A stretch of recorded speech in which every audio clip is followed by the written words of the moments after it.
حسبه أرحب حسبه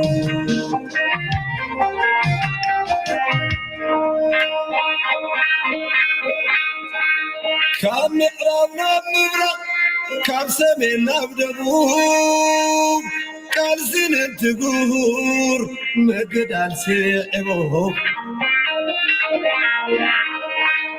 قالي ورب عبدي ودو انت تنكر قالي ونا ميداق برخاي وفر لعلو خلو مسمر نزب زير الديح بصوار تزخونس نايت لاي بزيح زخونو حالفنا درقاو ينكن سعير بكلاشن كنتا مقدال كتعن ايوه كم زلومي كيكون زبرقي تحدى تقادل تحدى يرحق قلي انت خدع مقلاس قلي فوق أطل ودمس كندا يحالفوه يا أبي اللي أي تجاجة خان بعكرة قال سنت جمر بعلمين من الشر كابتشاف نابتشاف تجراي كلون تجور أروحنا يجكونا قبل لا مجزاتي كسروك بقص أتت كفلنا مسواتي حق خبع الكرا كم زلومي مشينا لكن عمه نهزو تليمكات نكيك قدمه حبطنا حقيرون كله تصور نتز مرره نم عزقير حالة بصاينت كسوة أنا قدمني هوتك تأمن ويانا حيث خوينا انت حسب صنعت مقد علي أنا حدا ريح بسني أبقى أرقاني حالي فوت بحر جبجب تعسو كم ظلمي كما دقرسو ما حاول يبركي كيت دمه توروري عيني إلى الثمن كم ظلمي صبري كيسيبه عد ما تقع أرقع كيركبه حلفنا يوصنعك غري مستكر حزب خوين تحاسبه نمؤمنو زشكر أبزع عمل كالو كدعم قلي كل شعب يرسى إيا وتذكر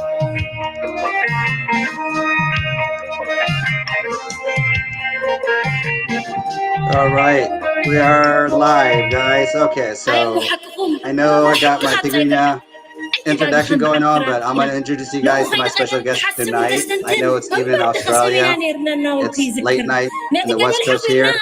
And I know for those of you in the Eastern United States, you've been eagerly waiting to watch us live. So I'm not sure how much Castex is going to throw some Tigray now, but I know she got some still, so we're gonna keep her comfortable. But I'm gonna end this Tigray now, so I'm not rumbling over it.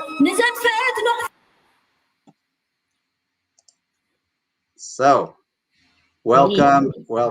I'm gonna let you jump in and introduce, but this is Cyber Power of Tigray. We appreciate you. I know we have a I don't even know the number of hours gap that we have, but I know it's evening for you and it's late night for me. So about 6:30 your time probably now, give or take. 30, but that's fine. It's so difficult to do these interviews around the world, like the cyber world, and we all have to stay connected and on time zone things, but thank God for like replays, I guess. And we made it happen with no glitches whatsoever. Yes. Come on, don't jinx us. Let's hope let's hope that we keep going like this. Now imagine, so again, welcome. Let's do proper introduction actually. So why don't you, people already know who you are, but let's do the introduction. We have some audience. I'm going to throw a little Tigrinya at the beginning so our Tigrinya speaking folks around the world understands what's going on. They're going to stay tuned in, but we do have a lot of Tigrinya speakers that are English isn't one of the things that they can understand it, but we did this English program because we have a lot of young Tagaru that were born in Sudan, that were born in Ethiopia, that were born in the diaspora throughout the world. And we came up with Cyber Power Tigray came with this program to simply cater to those who are passionate and are standing for Tigray. So before I go on and on, please introduce yourself to our audience. Okay, I can say the Handahum, I guess, is my plural, the understanding I know of Tigrinya. I like it. Passage, as it says. Well, it's not my real name, but it's the name that my Tigraweti best friend gave me. So I was actually named Berhan, but then she turned it around and was like, no, Kasich is better for you. So thank you for having me. I have 2 children from Tigray.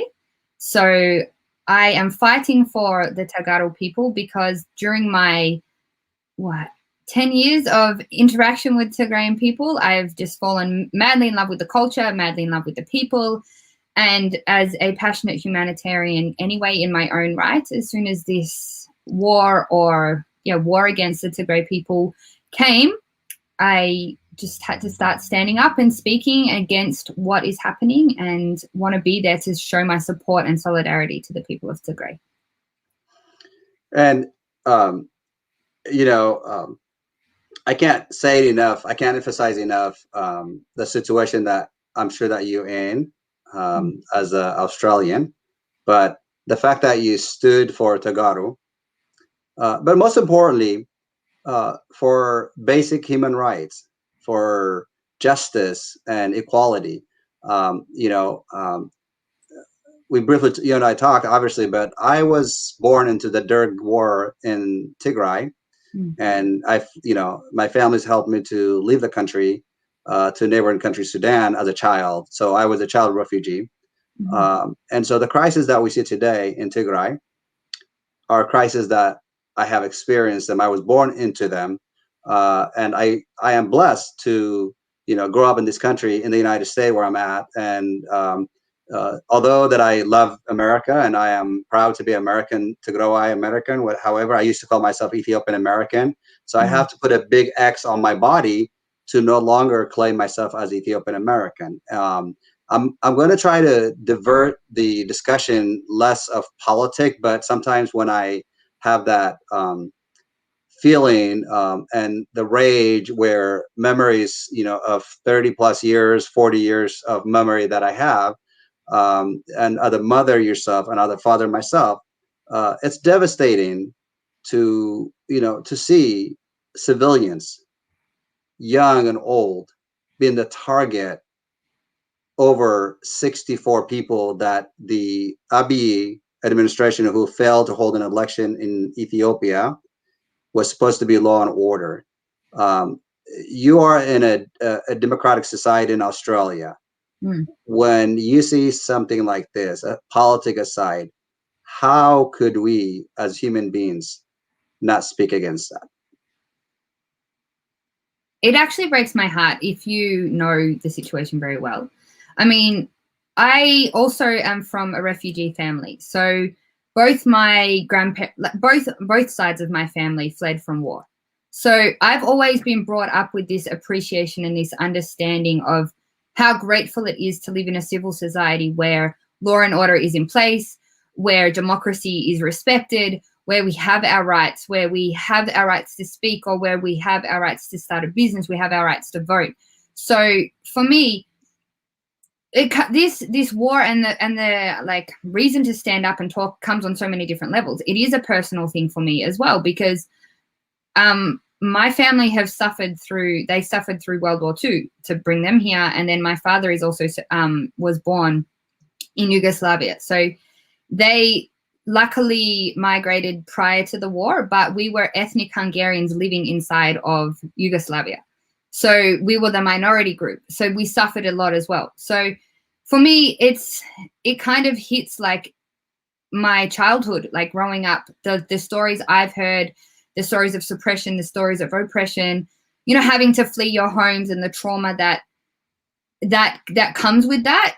I think for me, I went, I don't want to see this happening to people again. This shouldn't be happening again. Like in the 21st century, this shouldn't be happening, especially in a country that was on the track to democratic reforms. Even prior to Abiy being in power, the politics, a lot of people are critical of the EPRDF, and I've spent the last at least 3 years analyzing the politics. And I go, well, this is a country in its infancy. So you can't expect full democracy to have happened the way that the West puts their images onto it.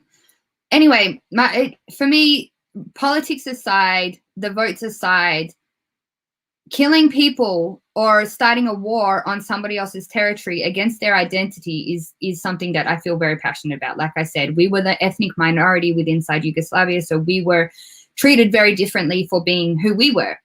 It wasn't our family's fault that after World War II, there was a treaty that actually encompassed our land in Vojvodina of Serbia into the Serbian collective. So my family's been persecuted as a minority too. So it comes on a very spiritual level, I guess, as well.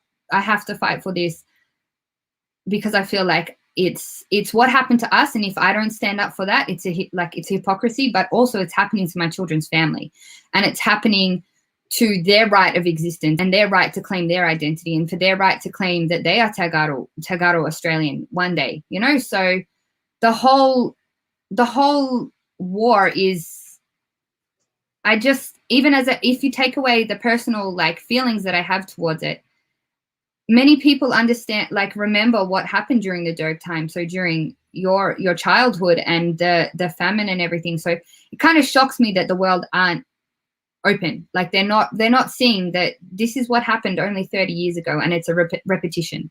So I guess, yeah, for me, like, this is just, you have to stand up. These are human lives. It's human lives. It's a genocide. And it's something that if you don't know about it, you should know about it. So you speak, you stand in for justice, like I say, and I think for you, had this tribalism and ethnic cleansing wasn't taking place in Tigray, you wouldn't really come across to any of these tensions that's happening. You would have traveled throughout Ethiopia, to be Tigray or Oromia and Addis Ababa, Amhara region, I mean, various regions. I know that sometimes people could be critical, but looking at so far, even the people that are commenting here,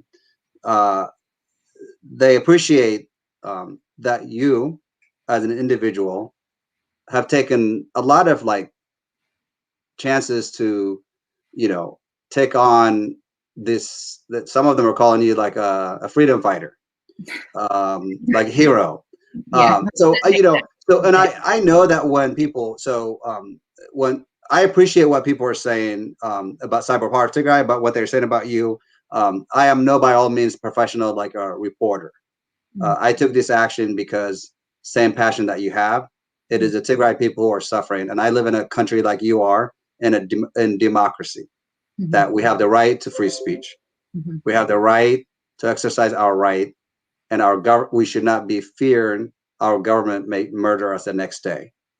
So my question for you, that's a statement. My question for you is, what do you say to the tens of thousands of Tagaro around the world that say, we love you, we appreciate you? I mean, it's not a matter of pride, but you are appreciated because you are helping, speak for people currently who are on a chokehold. Yeah.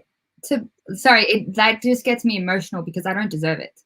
I truly don't feel like I deserve any medal, any title, anything. I just want to help our people. Like, you've seen my tattoo. I don't know if everyone's seen it. Like, it says Tigraweti.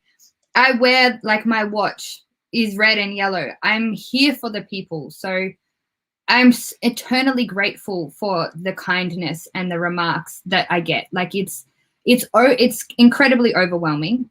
Even for my kids, they've found it quite overwhelming. because we go to restaurants and people know who I am and things, but I don't deserve this. I'm just a human like all of you, and I just want to stand for humans. I feel like my love for Tigray, I feel like I'm actually, to be honest, like, I don't feel like I'm doing enough. I feel like there's more I could do. I don't know what I could do more. If I could get up in front of the world and get to the UN and talk on behalf of people, I would. I'm just a normal mum, but like I just live at home with my kids and I work full time. I wish there was more I could do. Like, to be honest, I don't deserve any accolades. Like, I don't want to be seen like that. I just want to be seen as somebody who's a human, like you guys, fighting for people that mean a lot to me and to the rest of you. Like, Tigray is my home too. I dream of going to Makala and walking up and down the streets again. I don't know. I get kind of emotional, but I just feel like I don't deserve a title. I just Aklilu and many of them disagree with you, and that's what they're saying. Thank you. And so I can't help it. I can't help it to not post that. Thank you from the bottom of my heart. Like, truly, like, but army. But you guys are heroes. Like, the Tagaro people are heroes. Anybody fighting for freedom are heroes at this point. And I mean, there is definitely a side of me that was born for revolution and that was born to fight. Like I said, whether it's, genetic, that it's come from, I don't know, my own family background or whatever. Yes, there is a part of me that is born to fight and to have a cause to fight for. But there is nothing more that means more to me than Tigray, or even, I think it's not even just Tigray. It is the entirety of Ethiopia who are being suppressed, oppressed, damaged. Like, the whole country is getting shot at by this lunatic. Like, the whole country is being divided by these psychopaths. So, yeah. Anyway, part of me is definitely a freedom fighter, but as a hero, please. I don't want to take. I can't help it to not post these. Like, we love you, all those things. And I'm not trying to get you emotional here. So for a moment, I'm actually going to ask you a tough question here. All right. You ready for this? Yep. When and if Tigray becomes a nation? Okay, I'm going to just say that because I speak for myself. I do not speak for Tigray. The Tigray people will ultimately have their their ultimate destination. But if and when Tigray becomes a nation, and you are offered a dual citizenship, would you accept it? Without even blinking an eyelid. I'm sorry, I have to throw that at you. It's a hard question, is it not? Without even blinking an eyelid. I mean, I've come to the conclusion that because my voice is, probably alienated quite a few people inside Ethiopia. In fact, I know the Addis Ababa people, or Finfinne residents, especially when I say Finfinne, don't like me and have posted things about me. I've come to the realization, and the hard realization, that I can't come back and visit until the Tigrayan people vote to be independent. That's okay. And I expect that, that happens to me. I actually get private message from people, but I respect their opinion to the name calling. I think that's a different story, but it's kind of the death threats and the sexual violence threats that you get through your inbox that you just go, probably shouldn't fly into the airport at this point in that's time. Right. So Zufan is saying, basically, Ambassador is like someone who is like a strong, a lion, and like just like a tiger mom and all those things. So that's in Tigrinya, of course. Again, I have some topics that we're going to jump in. You mentioned about the UN, but I can't help it to. I was going to focus on the question, but the comments. What I have recently told our follower is that as long as you are remaining respectful and mindful, I would post as many of the comments that I can catch. I'm trying to read them as quickly as I can. I'm trying to stay focused here, but they are so excited to see you. And You know, the genuine appreciation is deep. And I think simply because, you know, people are dying. We have, you know, millions of people that are in a dire situation, that people are losing their lives over food, disease, and initially when we're talking about a lot, by the way, is the disease. Right, and nobody's talking about it. I mean, I guess we're talking about it, but the world community, I'm afraid that that it may become too late by the time the world wakes up to end the genocide. Yeah, I agree. Are we talking? Do we want to go into that topic of what they're for? They're talking. I mean, it gets to a point where it's like, how much talk can you do? It's like I liken Abiy to a narcissist. Like, well, I truly believe he's got narcissistic personality disorder, and I liken him though to that abusive partner that ignores his partner and then throws abuse to them and then like love bombs them and tell them they love them, and I feel like that's what he does to the whole situation. Like whether we're in Tigray, whether we're in Oromia, whether we're in Sidama, like whether we're in Benshangul, he has like he has a narcissistic disorder, and unfortunately when you deal with a narcissistic person, they're very good at lying.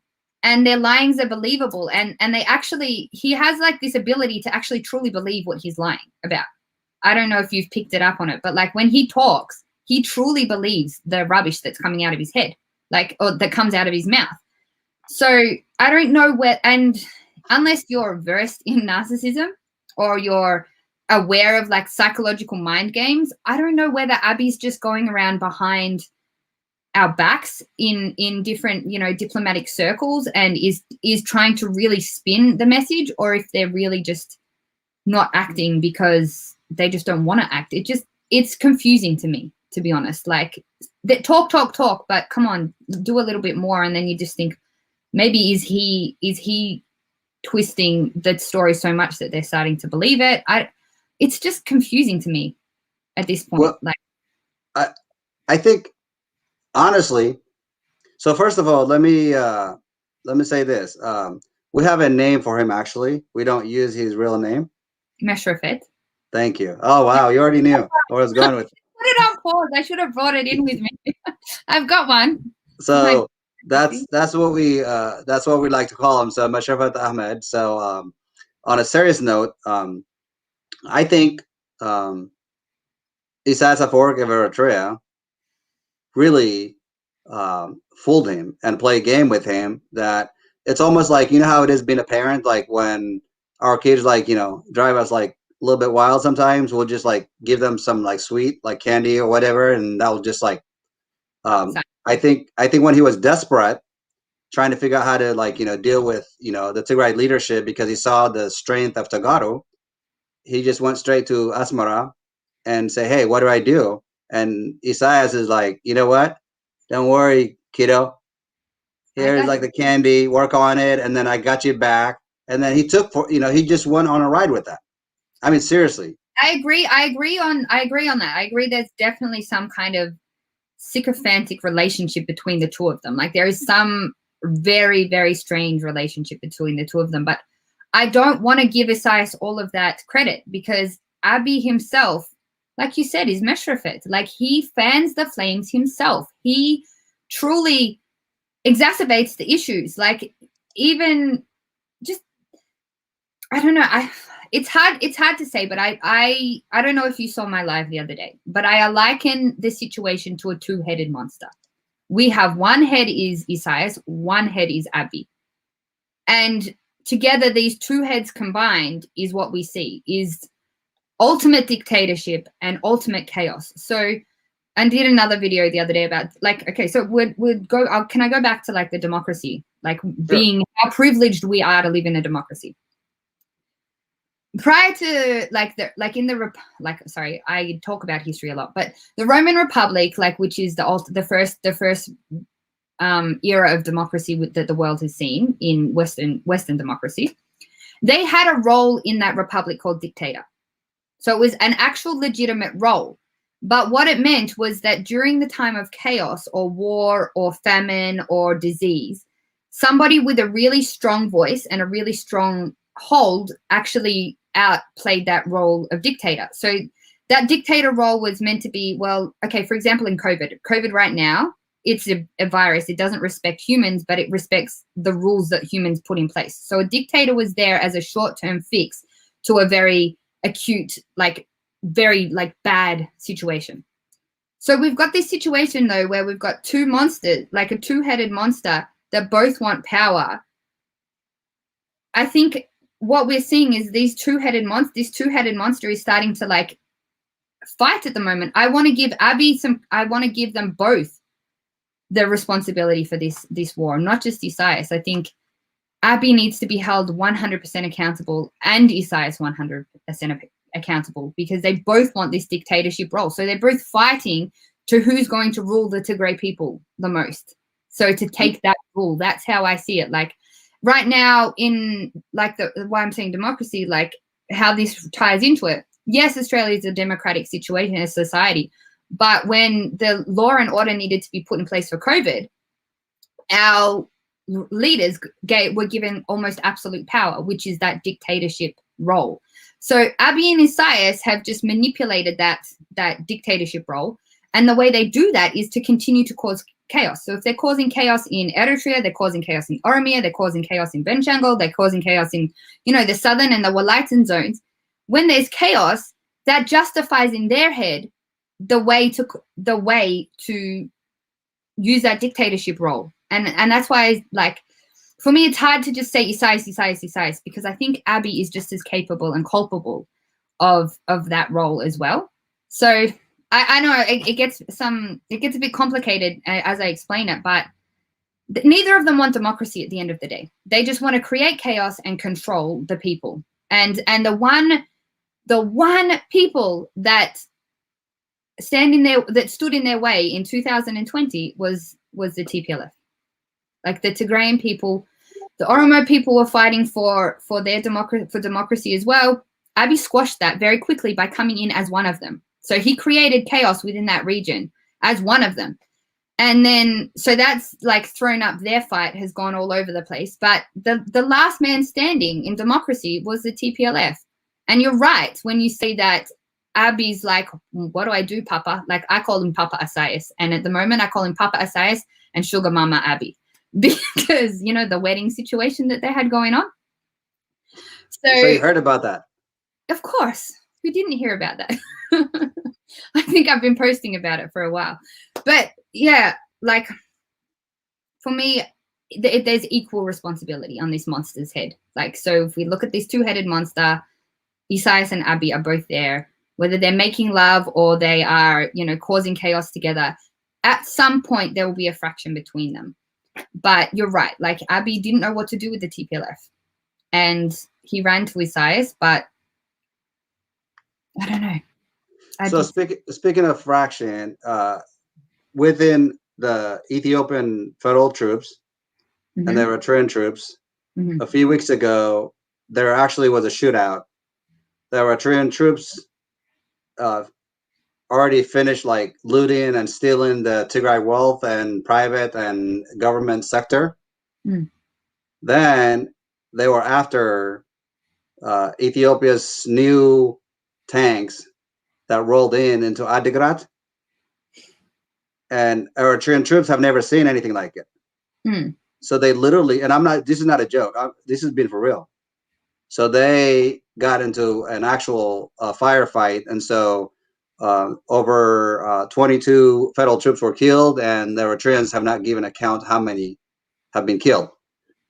Just a few days ago, somewhere in the neighborhood of 40 to 50 casualties have been reported in Aksum and between Aksum and Shira, a place called Salaklaka.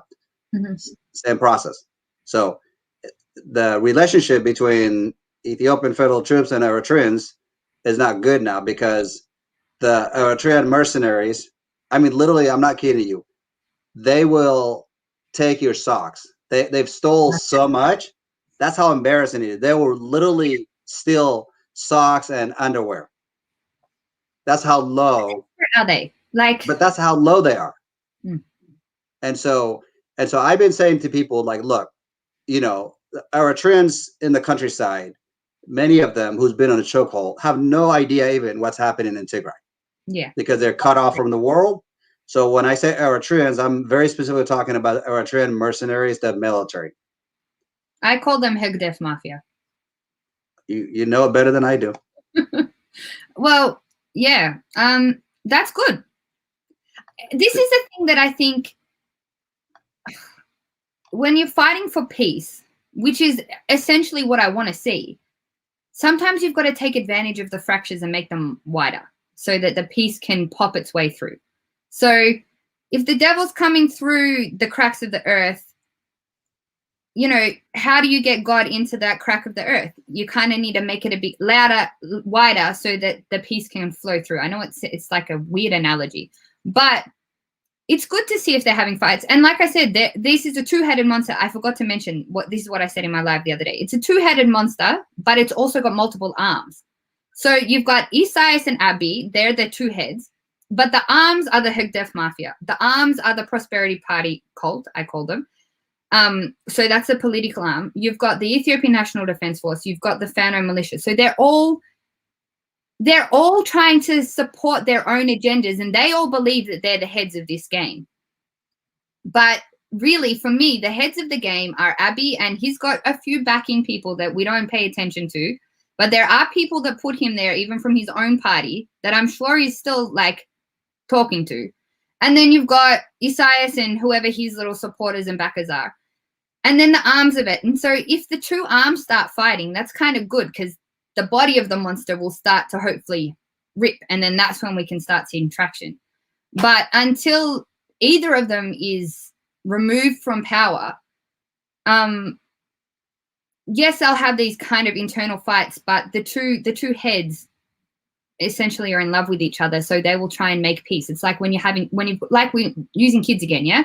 So when exactly what Abiy and Isaias will be doing is, you know, slapping them on the wrist and being like, yeah, here's a candy. Like, you know, so Abiy's like telling the, you know, ENDF forces, don't worry about it. We're going to get it under control. Like it's a very difficult situation that they're in anyway. Like it's an odd game because especially the language barrier between the troops, like that I don't get. But eventually I think they will end up attacking each other and there will end up be a power struggle because the other part of the other arm that I keep forgetting to mention is the Neo-Derg, like the Derg. The Derg are involved in all of this. Like would you agree that they are basically heading up the Ethiopian National Defense Force? So at the end of the day, they want to topple the heads and become a head. Like the Derg, they want to be the head. Isaias is never going to let them be the head. Abiy is never going to let them be the head. So eventually they will implode. Like, because there's just too many competing agendas for who's going to take over power. But it's a shame. And all of that aside, that you can look at all of that aside. But the thing that annoys me and that I'm sure is the reason I'm doing this is our people are getting stuck in the middle of their power play. Like our people are getting stuck in the middle of their monster power play with who wants to be the top monster and who's going to be the top monster and who's going to, you know, chop the head off the other monster. We're stuck. We are like the Tigrayan people are innocent. They are stuck. And all they did was just use the excuse of the TPLF. Why? Because the TPLF Getachew called out their monster before they played the games. He dared name it before they started their games. So it's infuriating, really, to be honest. And remember, they're supposed to be out there 64 people within speaking of the TPLF. It's just infuriating. Like it's disgusting. It's that lie and that law and order. It's a law and order to get 64. They don't even have any credible evidence for what they want to get them for. There is no actual reason. And if it's a low, because they dared call out their bluff. And if it's law and order, why do they need like tanks and fighter jets? And also, the third country that should be held accountable for this action is actually the United Arab Emirates. Yeah. Well, this is one thing that I don't understand, where the Western world and the United Nations or America or Australia or anyone can do. They can start investigating them. Like, you can't get investigators into Eritrea. You can't get reporters into Eritrea and Tigray and Ethiopia. You can't get all of those, but you can get them to UAE. You can start calling them out for their crimes. So that part I don't get. But law and order. So I've got a friend of mine who is Somali, and I didn't know what was going on in the Somali region. I just, and I said this in my videos before, I'm guilty of ignoring and turning a blind eye to the rest of the country during the last 2 years and their political struggles. But when I had a quick rundown of what's happened, this law and order mission basically happened, from what I understand, in every region prior to Tigray. So in every region, he kind of went in with a lollipop and was like, so we're forming this new prosperity party. Are you going to join us? And they're like, nope, we're not going to join you. And then he'll be like, but you have to, because I said so. And then the leaders in the Somali region were like, nope, not going to join you. And then he's like, okay, well, we'll see you next week. And then within 3 days, there was bombings, there was shootings, there was looting, there was rioting. And what did he come and do? He's come in, he created chaos. And then he comes, well, look, you can't control that chaos, mate. So we got to put somebody else in because you're not doing a good enough job. This is a law and order mission. Rips him out of his power, implants his prosperity party. And he's done that in every region. So that's why he's justifying this as a law and order act. The problem is the TPLF said, you're not going to do that to us. You're not going to rip us out of our seat. We are not, the Prosperity Party has never been voted in by anybody in this entire country. The Prosperity Party isn't even, as far as I understand, a constitutional, I don't even think it abides by the Constitution. It was not voted in. Every single state voted for a party member that actually represented the EPIDF. So Abiy thought that he could do this law and order mission easily in Tigray. That's why he's got his little goon Mulundega sitting. Is that his name? The one in charge? Ah. But so I think if Abiy had the chance, he would have put Isaias in power too. He would have just gone and I am always trying to think one step ahead, to think that might be his next move. But yeah, law and order, like I said, he's just replicating the system he did in every other region. So he disposed Lemmer Magessa very quickly when he put in the Prosperity Party. Lemmer Magessa said, no, I don't want to be part of Prosperity Party. I'm the OPDO. We were voted in. We represent the people of Oromia, and then Lemmer's in, what's it called? House arrest, finishing his PhD. So this is just his tried method. It succeeded in the other regions, but because Tagaro are so strong, because the TPLF believed in the Constitution so much, they were the last man standing. And unfortunately, all of the people of Tigray are stuck in the middle of these power games by these crazy lunatics. And that's what terrifies him. So you mentioned about the UN, why, my curiosity is, why is the UN asleep? And so I want to for the audience to understand. So this clip that I'd like to share with you and the audience was from France News, aired on November 24th, 2020. That's exactly 20 days after the war had been launched on Tigray. 20 days. We knew the war was launched on November 4th. And here is what they say then, according to the France 24 English channel. This is what they say about what the United Nations was going to do. To Ethiopia next, the UN Security Council set to meet this Can you hear that? On the Tigray conflict, which has sparked a refugee crisis and raised fears for the wider Horn of Africa region. Ethiopia has given the Tigrayan leadership 72 hours to surrender, something which they have refused to do. For more, I'm joined by our correspondent, Maria Girth Nicolescu in Addis Ababa. Thanks for talking to us, Maria. Well, we heard there about the Tigrayan leadership refusing that demand for surrender. What's the latest on the ground?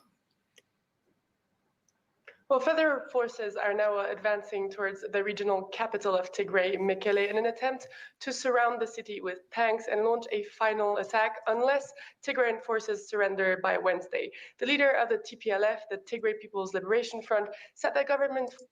So I want to pause it for a sec. And I hate to do this. I'm getting a message saying, control your emotions. So Maria is reporting from Addis Ababa. Okay. The audio quality on that thing is too low, so when I paused it and started talking, all of a sudden I have to adjust my sound system. So I think I probably came off too loud. So that was a volume control I had to. But so she lives in Addis Ababa. She reports from Addis Ababa, and she still cannot pronounce Tigray. Tigray? It's hard to pronounce. Anyway. She cannot pronounce Tigray. I mean, you've got to give her a little bit of leeway. Some words are very difficult to pronounce. Like, Okay.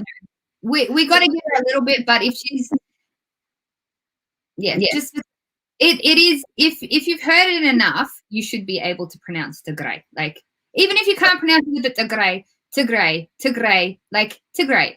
It's not Tigray, but yeah. Okay. So I just have to pause it for a second. Out on that, but I'll also say fronts, and they were using the 72-hour deadline as a cover-up. He also said that his people were ready to die to fight for the right to administer their own region. The government is saying that it has taken back several cities across Tigray, including the historic town of Aksum, where it is accusing the TPLF of having destroyed an airport. And the TPLF last week accused the government of bombing a university in the capital, Mekele.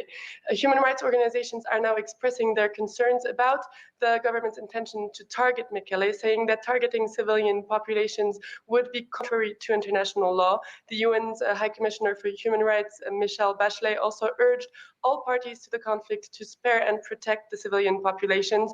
An army spokesperson had warned residents of Mekele to save themselves before fighting begins, saying that there would be no mercy after that.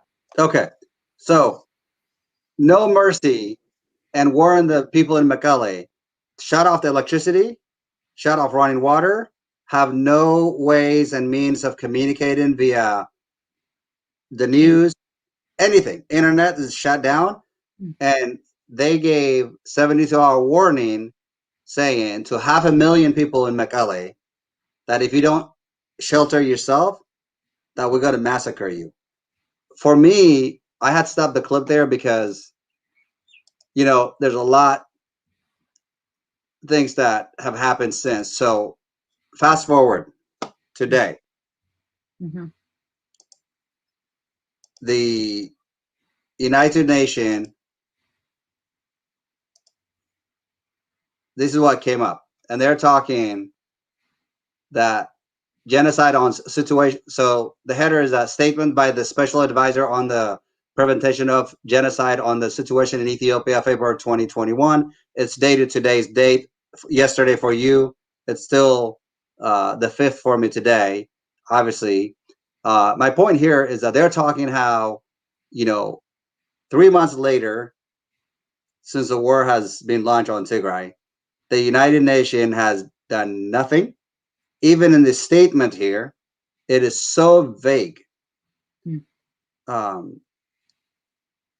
You know, I don't want to put you on the spot, but do you think that African lives is like less valuable to the West than to modernized countries, than other regions that we've seen in history where, you know, the humanitarian crisis really couldn't just be urgent matter for the United Nations to just hold a meeting to discuss and to have a resolution for an actual action where they give an ultimatum to the government of Eritrea and the dictator in Addis Ababa?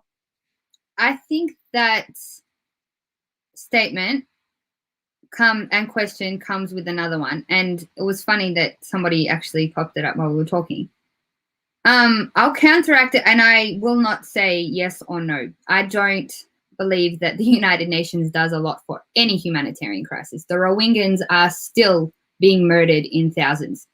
I think that the United Nations and international law is something that is designed to make us all feel like we're safe.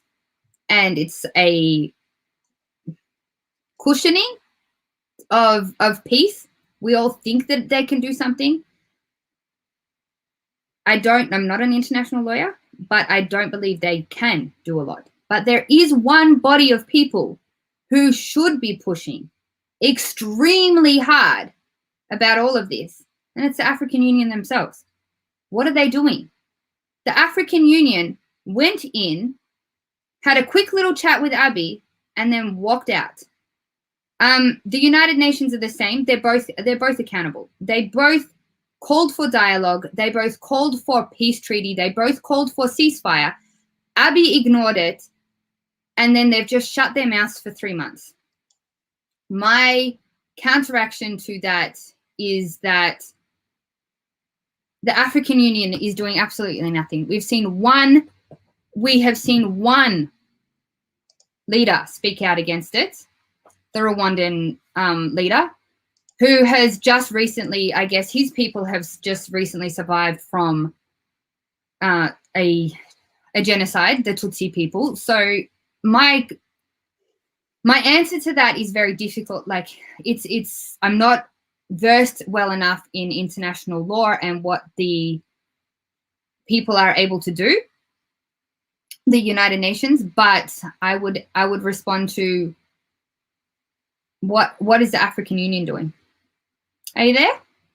Oh, I am. I'm tuned in. The African Union is a dead body. It exists in the name.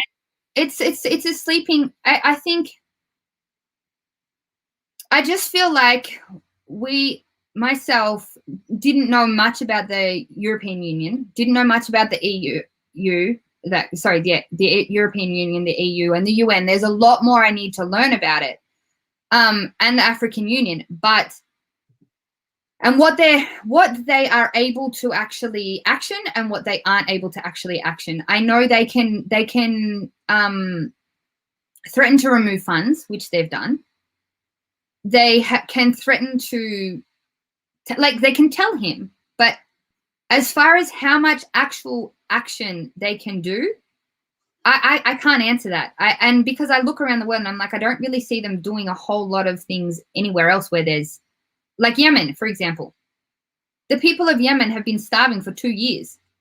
They've had a famine, and once they were attacked by the United Arab Emirates, like every day I see UNICEF coming up. Donate to Yemen, donate to Yemen, donate to Yemen.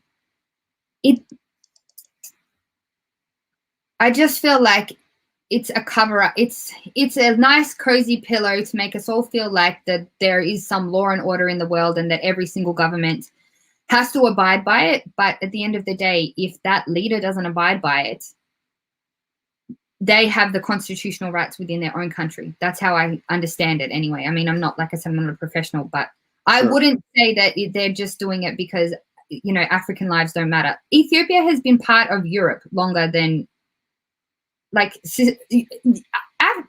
Ethiopia's history, the Axumites have actually been part of the European fabric of democracy and philosophy and religion longer than the English have.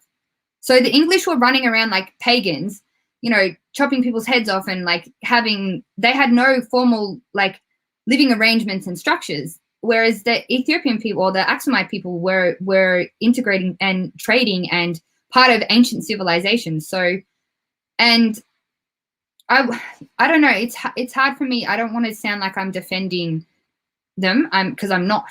They're not talking enough. They just keep saying action, action, action. We're going to talk. We're going to talk. We're going to talk. One action I would like them to actually keep pushing is dialogue.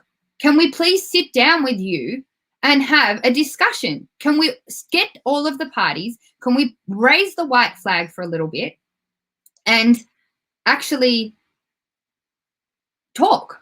But there has been other analysts in the Western world who I will name, Mr. William Davidson of the Crisis Group. He could have prevented this war. That's what he was employed to do. He was there as this crisis group negotiator. And he said that the TPLF did not, like the TPLF had demands prior to the war to meet with Abiy, that all political parties or all political members must be around a round table to actually discuss the future of Ethiopia and the process and the election. And he said no.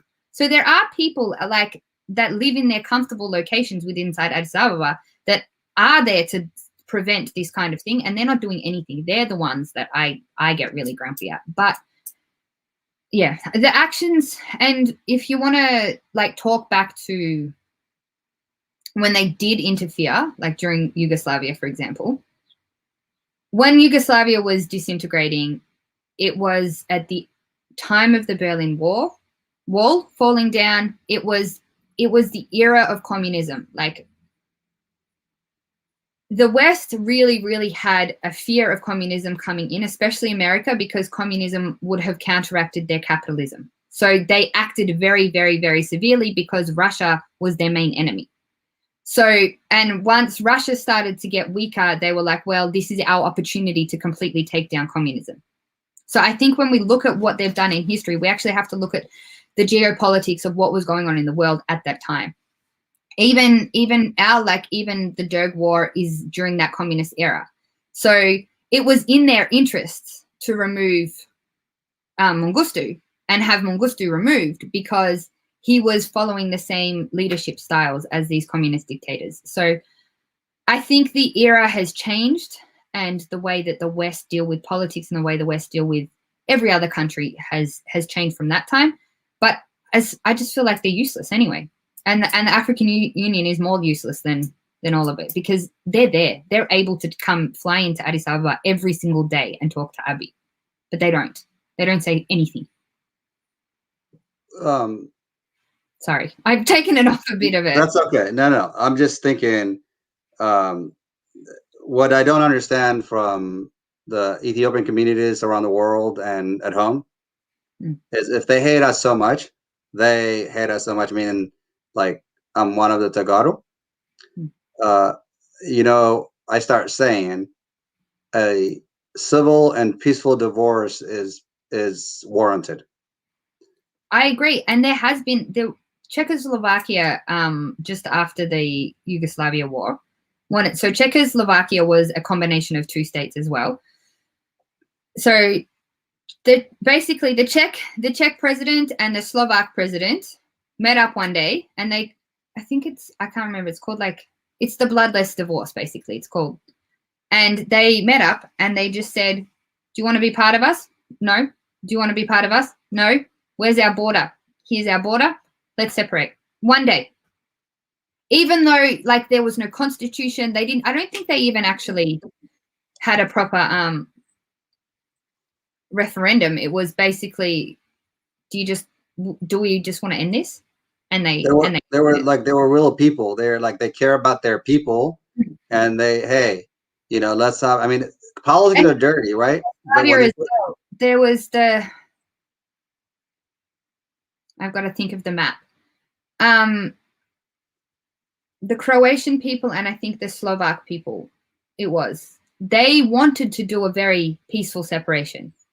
But the Serbian people were very, very dominant in the political space and were very pushy for this one Yugoslavia. So they were kind of the ones that pushed the war. So we can liken them maybe to some other tribe. I'm not going to name names. But that held that very nationalist identity. And we have that situation here. A group of people that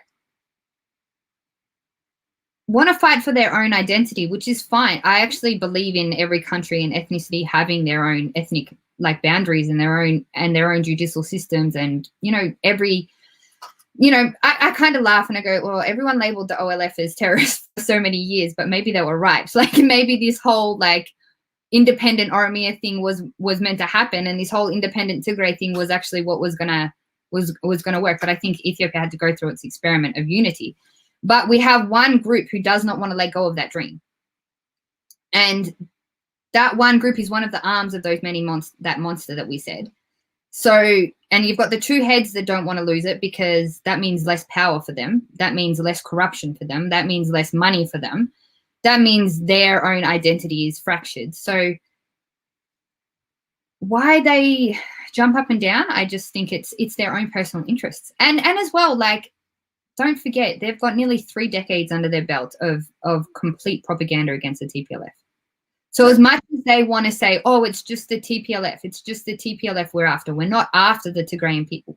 But then in the next sentence, they say all Tigrayan business people are TPLF. And you're just like, so then that means that anybody who's successful in Tigray is TPLF. Yeah, that's their justification. And it's got no evidence, it's got no proof, it's got nothing.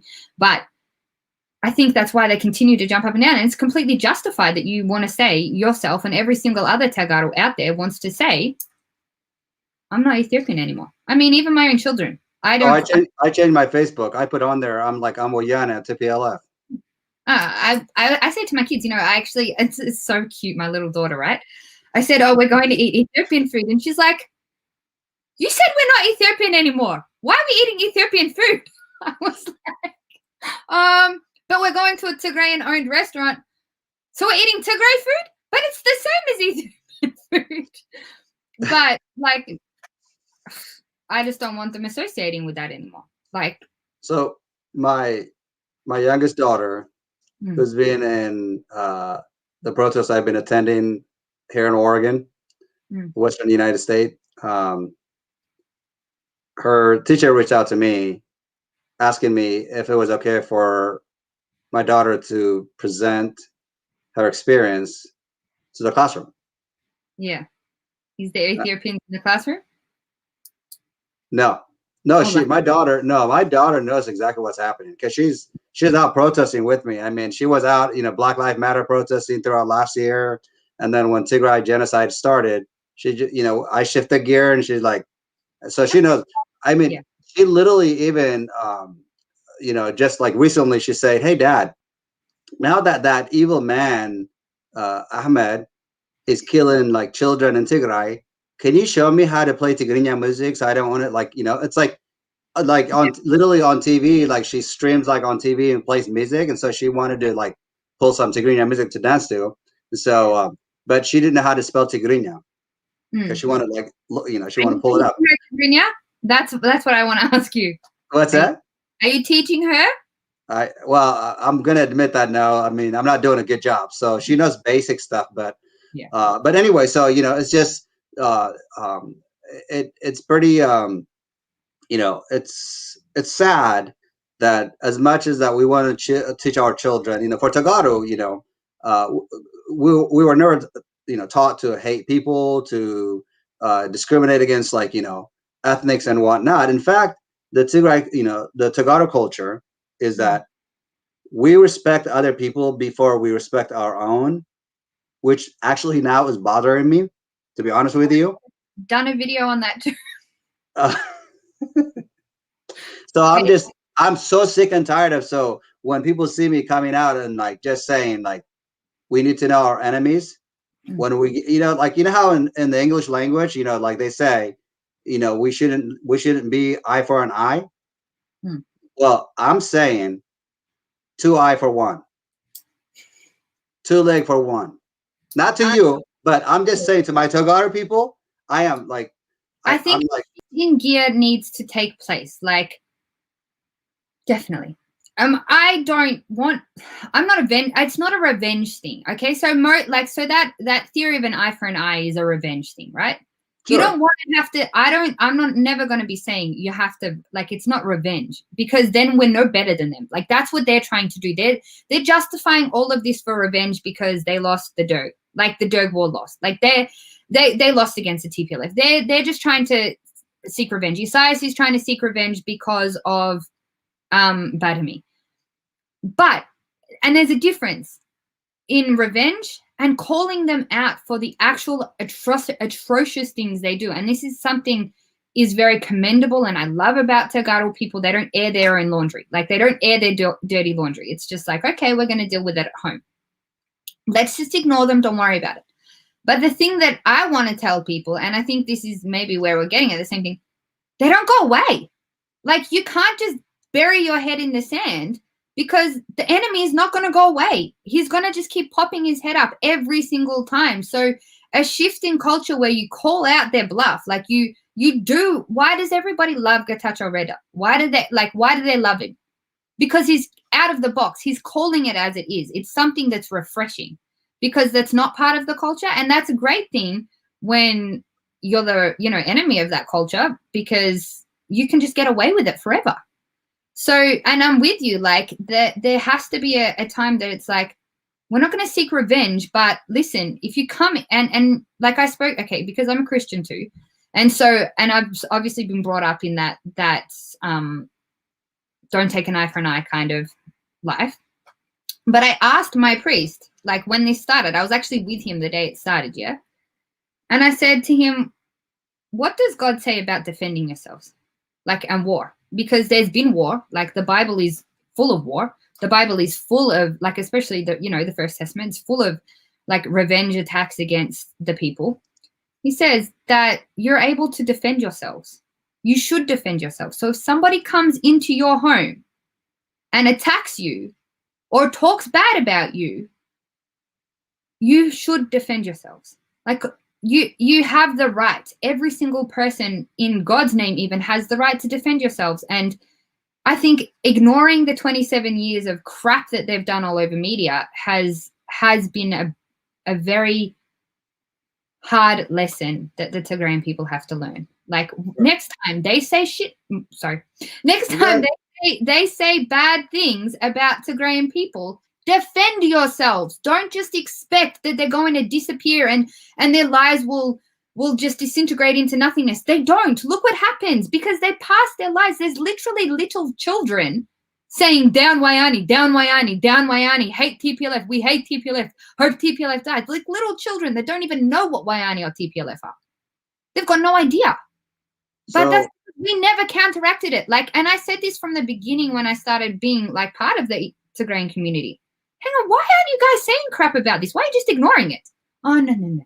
We just ignore it. It'll go away. They're just, don't judge them. And it's a beautiful thing. But come on, guys. Like, this is where I say part of me is a revolution. Like, part of me is a freedom fighter, because I'm like, fight against them. Don't allow somebody to talk rubbish against you, because when you fight against somebody, they end up respecting you a little bit. And this is another thing that, like, I've learned with the Tigrayan people. Like, if you, and I've learned this, if you stand up to them, so if somebody's bullying you and you stand up to them, they'll stop. That's it. So why aren't we standing up to the bullies? Like, every day, from now on, forever, I would love to see every Tagaro like you stand up to the bullies. Well, let me say this. Not only that, but first, let me clarify what I mean. Okay. When they poke one eye, we're going to take two eye. When they take one leg, we're going to take two leg. I don't mean to any civilian.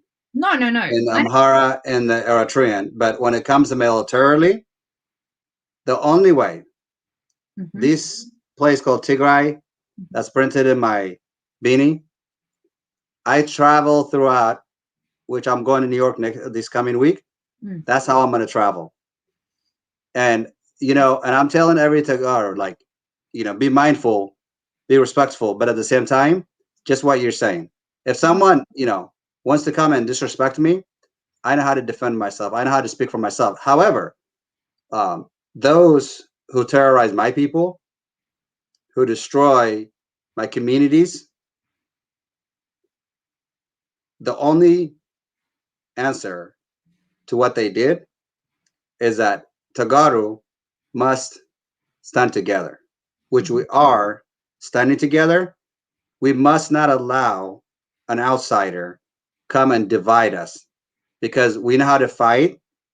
What is sad for me is the civilians, the young people, the old, the young girls and women who are being raped. The fact that Eritrean military are taking order from their government to terrorize Tagaro, they're the ones that I'm talking about. Yeah. that a serious and major action must be taken against them so that such atrocity could no longer be tolerated. I am convinced at the end of the day, many of my Tagara brothers and sisters in this part, they may split in the opinion that I'm giving, but I know that when Isaias and Abiy Ahmed is tossed to the ocean or whatever grave or hell they're going to go soon, I have no doubt the peace-loving Eritreans and Tagaru would coexist in the region and build the strongest economy in the region. And for Eritreans, let me be clear. The atrocity that the military has committed on Tagaru, the theft, the looting, the emotional trauma, it comes with a price.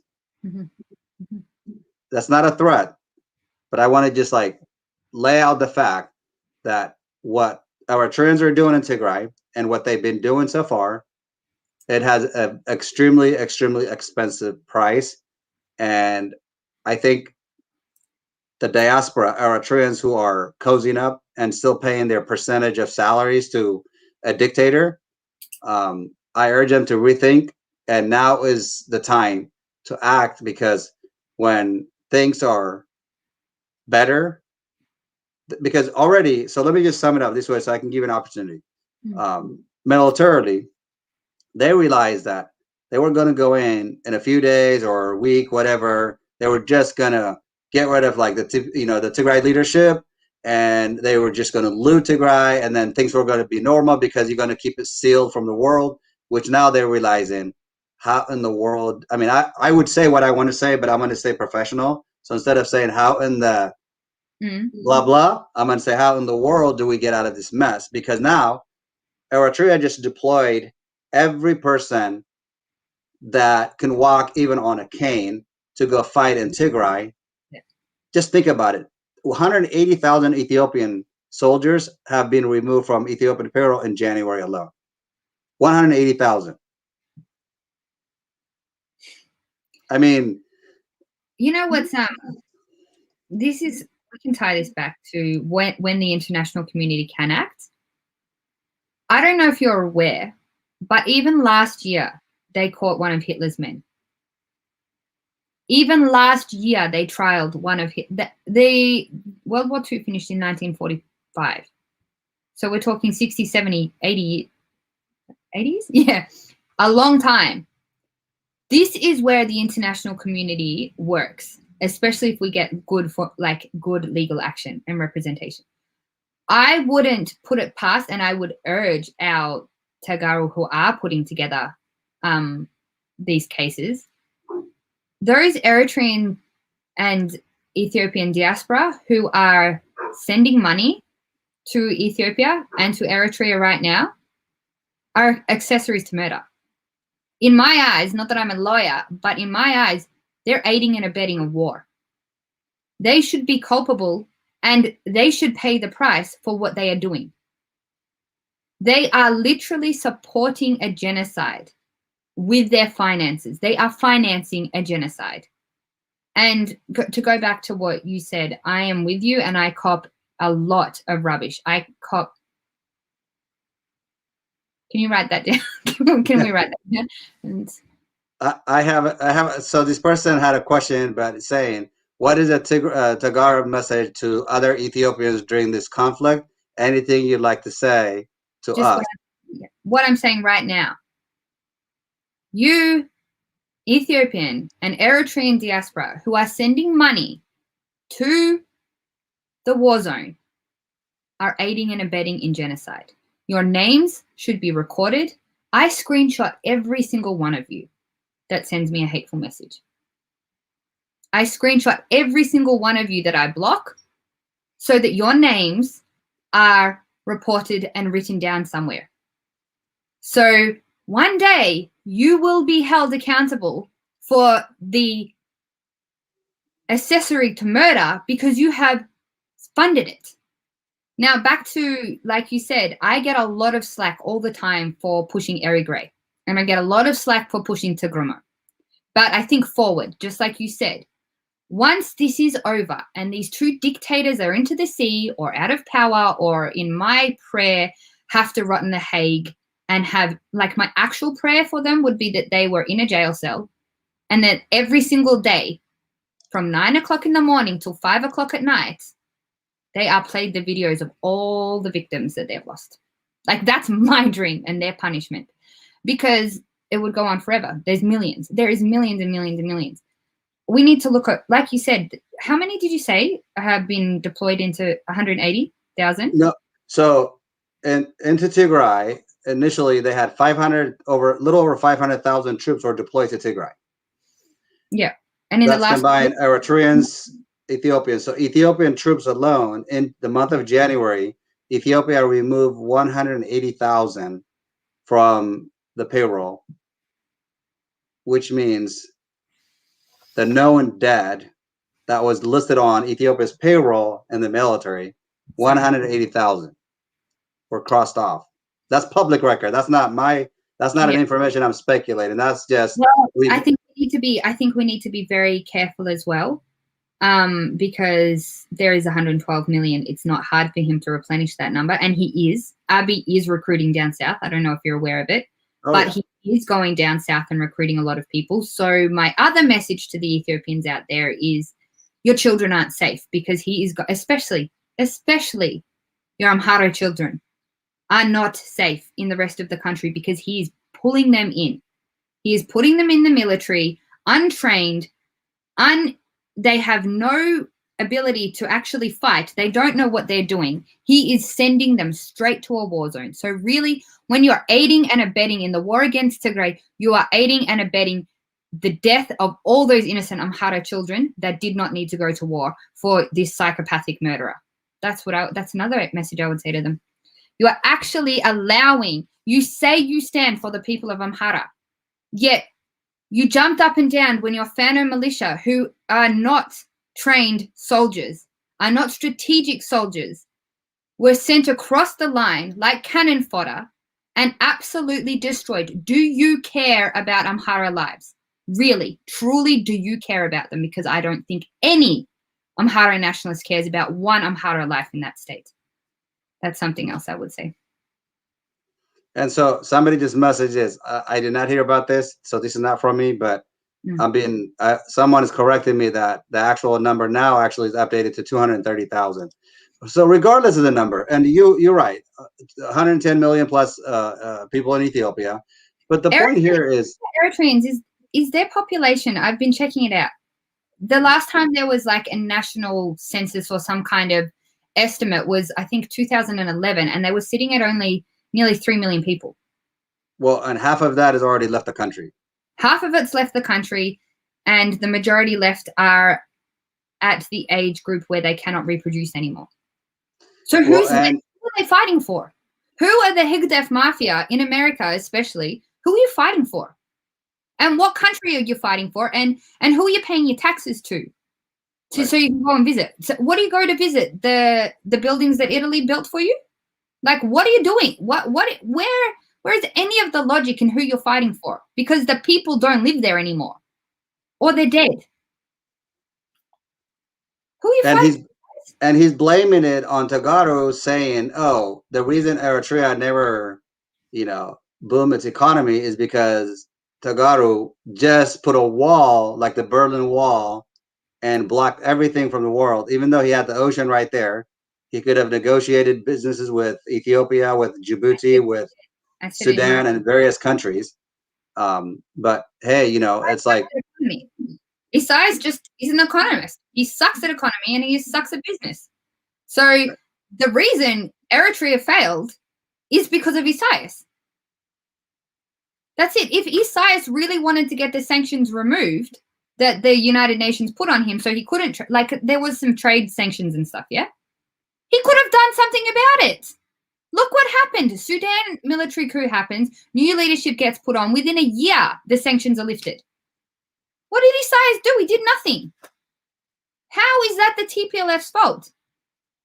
How, even if you want to put it down petty and say it's the TPLF, At least name the victim. I mean, at least name the persecutor, right? It was the EPIDF. Like, stop. Why is it always got to be the TPLF? Like, that just seems like some kind of jealousy thing to me. Like, Isaias is just like, well, I was born in Tembian and I could never go back there because I pissed everybody off. Well, I just want to seek revenge. Eye for an eye. Like, it's just petty. And these petty little psychopaths are literally just playing with a monster for nothing because there's nobody left for them to defend. Like, unfortunate, and it's the worst thing. I wish there was. The Eritrean people, like you said, have suffered so much underneath this psychopath. They have suffered so much. They have got nothing, and it's got nothing to do with the TPLF. It's all to do with Isaias. Well, and if they, you know, and I will tell you that the Eritrean community in the United States, at least now, some, including today, they had protests in Seattle.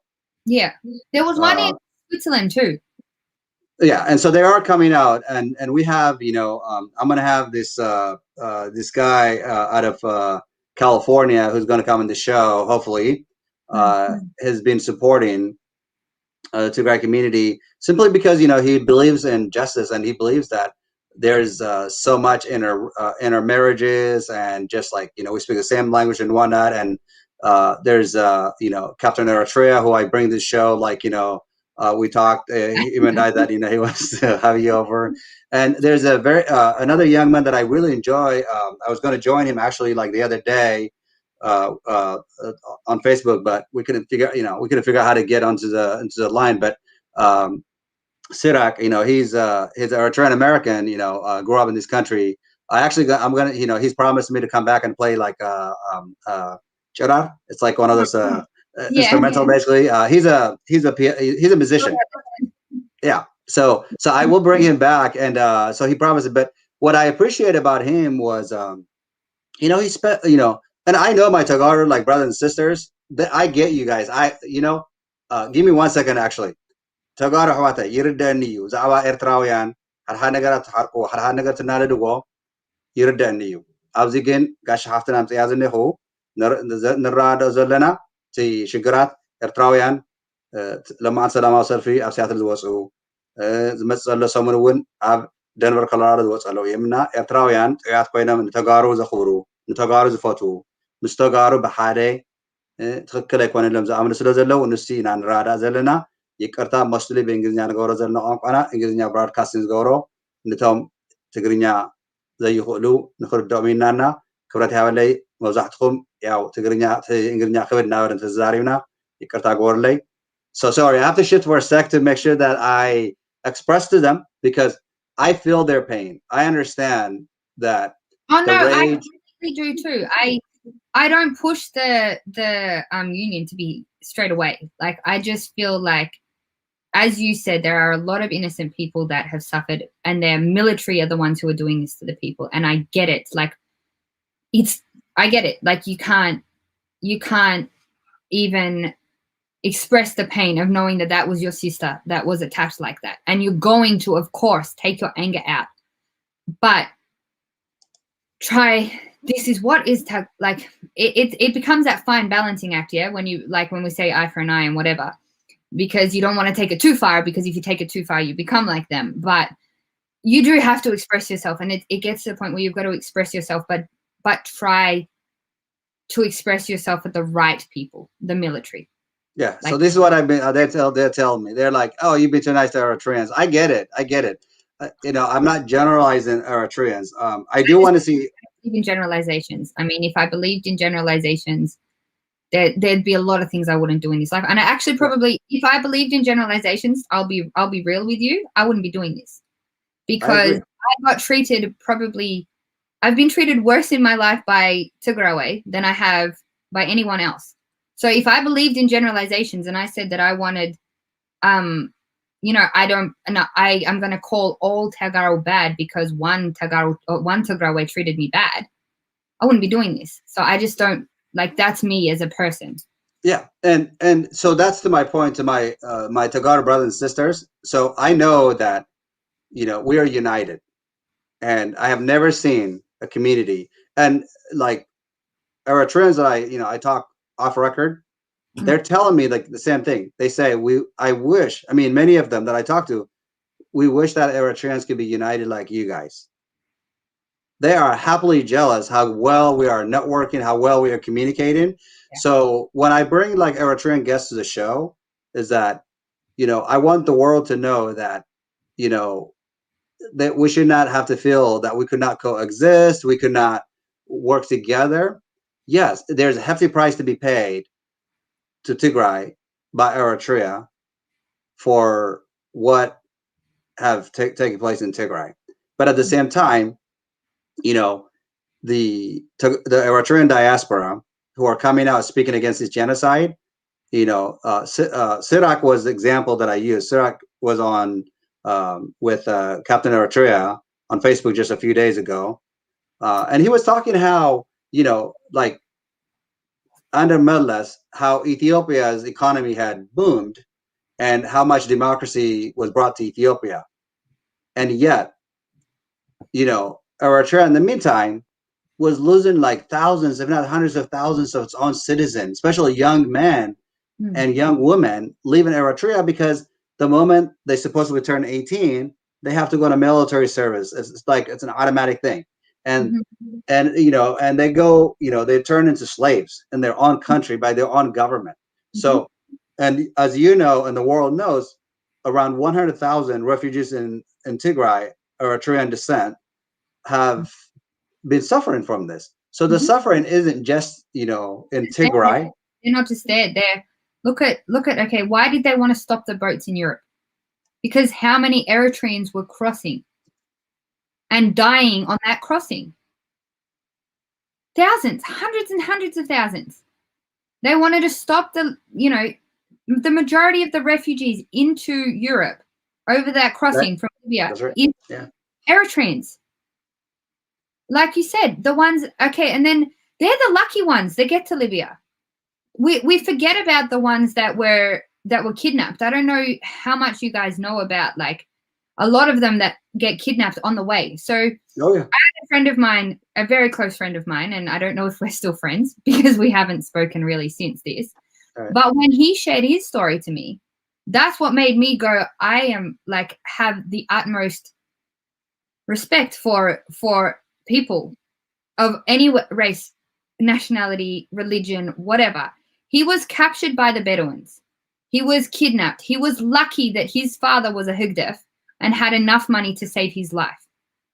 So basically, if you don't know the stories, and I don't know how many of our followers or listeners know, but he escaped. Okay, he wanted to go to Sudan because all he knew and was taught at school was Sudan. He said to me, Cass, the only country I knew of was Sudan. That's all we were taught. So I just knew that if I ran from the Sawa to Sudan border, I'll be safe. But he got kidnapped by the Bedouins in the meantime. He got sold about 3 or 4 times into different human trafficking. Then he got stuck between Egypt and Israel in a torture camp, where he said the person who tortured them, like, okay, so if you know about these stories, yeah? Go on. Yep. I don't know if many people know, but is it okay if I share it? Of course. Even there's like the beheading in Libya and the things that have happened to many Eritreans. I just need to think of the name. Anyway, I can't think of it. There's human trafficking that happens to Eritrean people constantly when they leave and escape these places. They are tortured. Okay, so he was stuck in, I wish I could think of the name. It was like the early 2010, 2011. They did come and clean it all up. Like Egypt came and made sure they cleaned it all up. But basically they would call their family back home and say, if you give us 20,000 US, your child is safe. So the first lot will say 10,000 US, then they sell them on. The next lot will say 20,000. Then it goes up to like 30,000. So at this point, your family, if they were a lucky one that had money in Eritrea, were paying $60,000 US for your life. So they sold them on, and then they're like, sorry, we've taken your money, but we sell them on to the next one. If your family didn't have money, they would torture the people. Like he told me the camp, like through his experience, they torture people in these camps on the phones to their parents. This is why I'm saying, even if they have escaped, they have still suffered. Many families have suffered because they have had to hear their children dying on the other end of these human trafficking phone calls. The ones that they do. So, and then he said basically what they do is if your family can't pay for you, they bleed you to death and taser you and bleed you to death and then take your kidneys out while you're still alive. Like, the families have been suffering, even not under Isaias, but under these ransom attacks for so long. I know it's hard, but imagine your brother has gone through that. You've got nothing. Imagine you hear your brother screaming to death and then you go to Sawa. Where's your heart? You've got no heart left. You've lost everything. You have lost everything that means something to you. Your brother or your sister has gone through this. The stories he told me of the women, what they would do to them. They lived on nothing. They would be like burned. They tortured them to get this stuff through. So it's like to get them out of these camps and to get the money. I mean, I'm not asking for anything more than just a tiny bit of empathy to the people that are on the ground that are still stuck there, because the majority of them may have lost a family or a child like this. He told me one guy just said, just don't even call my mum. She's got no money. There's no point. Just kill me right here. You know, just surrender. Just don't even call her. Don't put her through that. Just kill me now. Like, don't, like, you know, I'm just saying, like, there's always a flip side to everything. There's always suffering in the world, and game over. It's okay. Say it to me, because like you've just got no empathy, and I'm fighting because I have empathy. Like I don't know. It's very difficult and it's a touchy subject, and I understand it's a touchy subject, and I don't want people to feel like I'm not feeling your pain. I am feeling your pain and of what's happening, but the attacks need to go to the right people. It's the military, and so many of those military people have suffered through these kinds of phone calls. They've lost their brothers, they've lost their sisters that have tried to run and escape. They've gone through so much that their souls have been completely depleted. So, well, and I think, you know, from just humanity is kind of what you're talking about, is that, you know, at the hands of evil, so many innocent women and children suffer. Like I so said, at the end, you know, yeah, and there's absolutely no excuse that, you know, to me, what's really embarrassing is for the Ethiopian military to actually abandon their comrades that fought with them, which is the Tagaru from the federal troops, and to allow an enemy, sworn enemy, to enter to Ethiopia. I think there are more criminals actually than Abiy Ahmed and Isaias Afwerki, because they have militaries, as we've seen in Sudan and Egypt and other countries. When their leader is turning evil, the military have an opportunity and ability to actually say no. But look what he did. He made sure that the head of the military wasn't a Tagaro. They assassinated General Sara. But regardless ethnicity, though, no, I agree with you. Right, like right. And you're right. It's disgusting. Like, I was actually hoping that the military would coup. But like I said, they're an arm of this two-headed beast, and they want to take the head. But look what happened now, though. So now you have the... Like I said, they might implode. It might get to the point that the Neo-Derg is like, yo, Abiy, no, we're not taking this anymore because you're trying to put Isaias on top of us, and we're not going to stand for that. Like, eventually, like I said, it's inevitable that they will fight.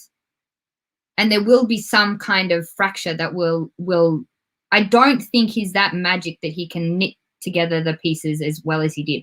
I truly believe Abiy had a smokescreen effect. He didn't tell the Eritrean troops.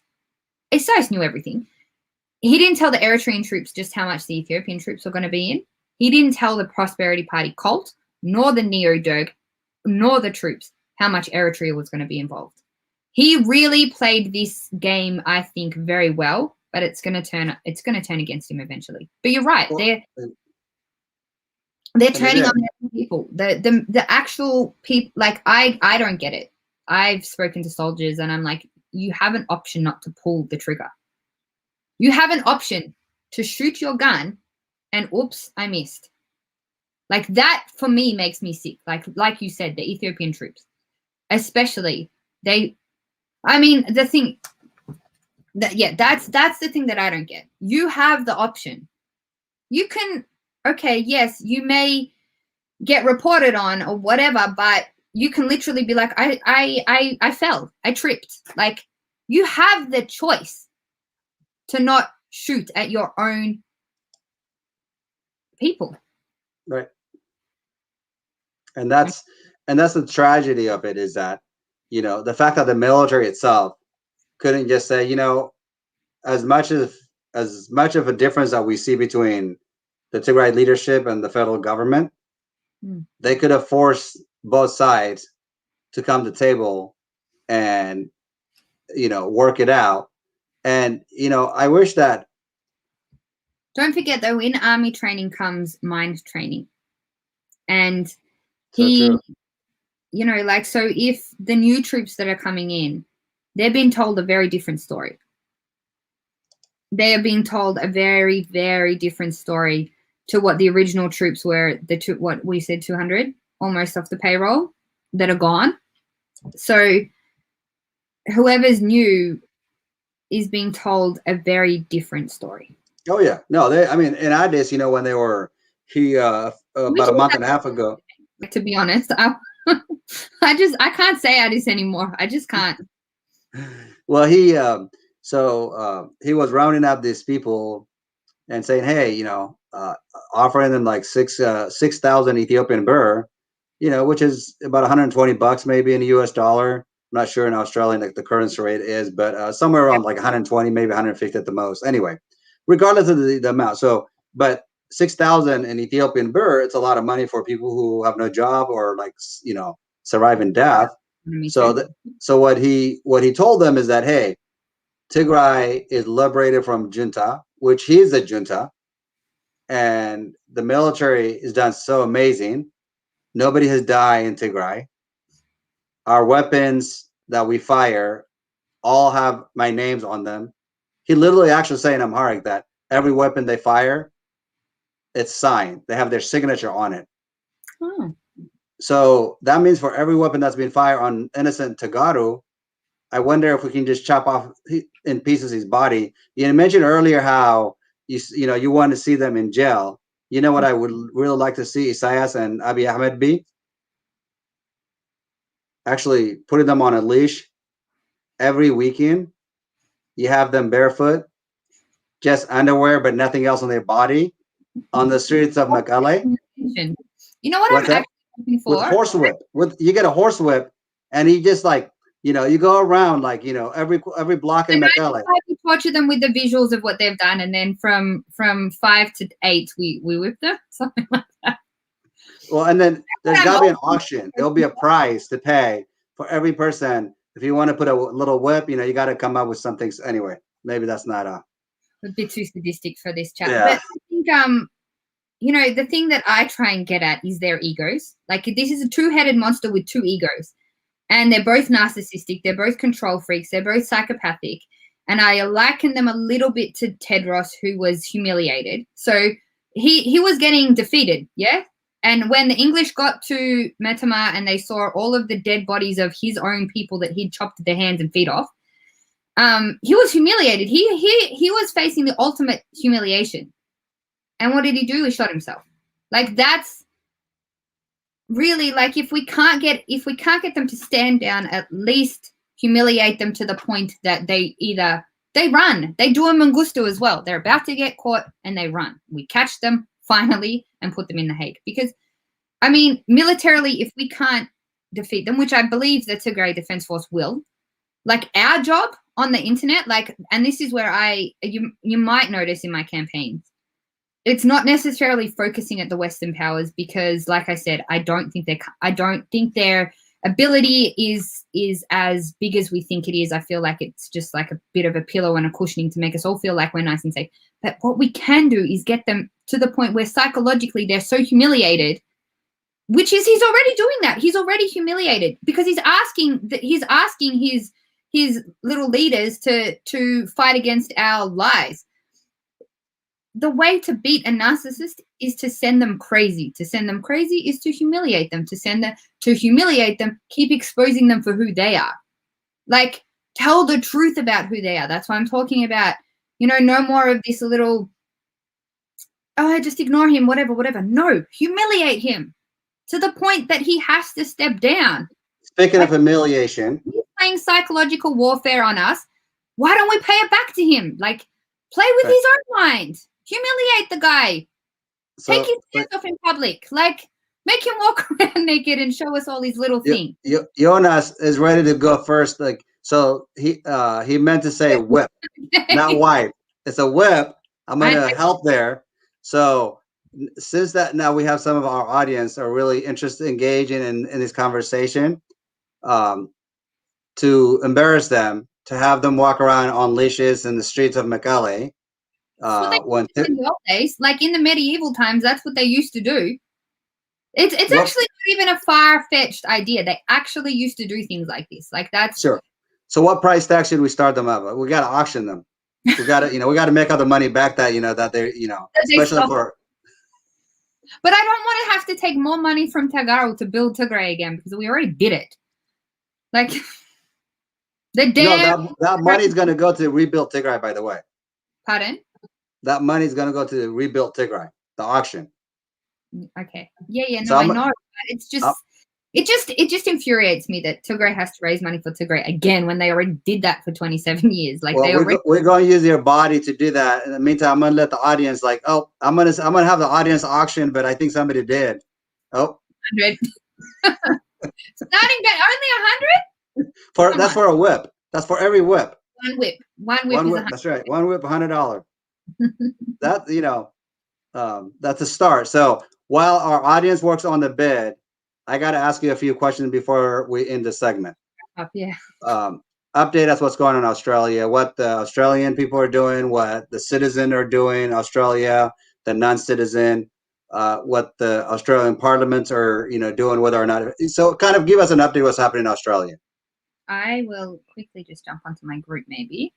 Sure. Australians is doing a fantastic job. They are voicing and they are raising awareness within the community, I believe, but raising our Makata fund. So to go towards rebuilding Tigray is near $1 million. So I've just checked that.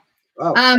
Just today, the community has come together and in Melbourne, they have had this Beza film launch. So I wasn't able to go. I'm supposed to be doing an assignment right now, but I came to chat to you instead. But they have added quite, as you've seen, like the protests have been right around the country. Sure. Perth has been very hardcore in their protesting. Like they've come out I think 3 or 4 times.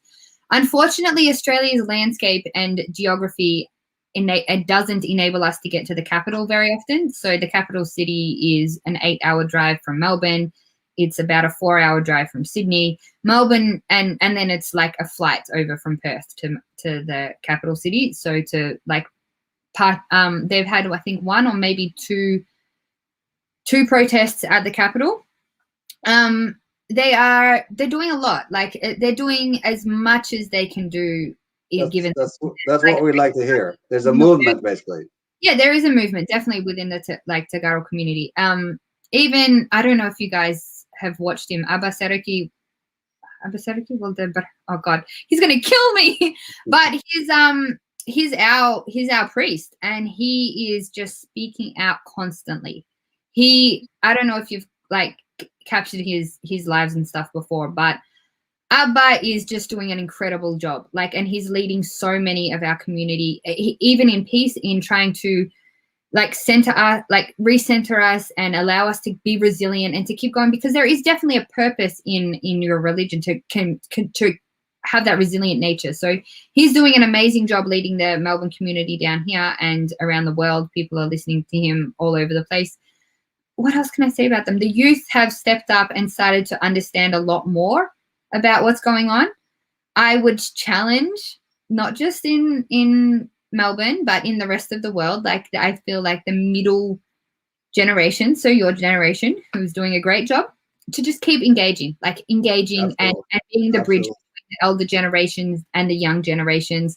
It's difficult. It's a difficult time because when through age gaps, you've got different generational experience, you've got different lives that you basically live. So if you grew up in Tigray, you've got a completely different mindset to somebody who grew up here. But and a lot of people are lacking the experience or the knowledge. Like I'm lucky, my friends are all a lot older than myself. So I learned a lot about the Derg through them.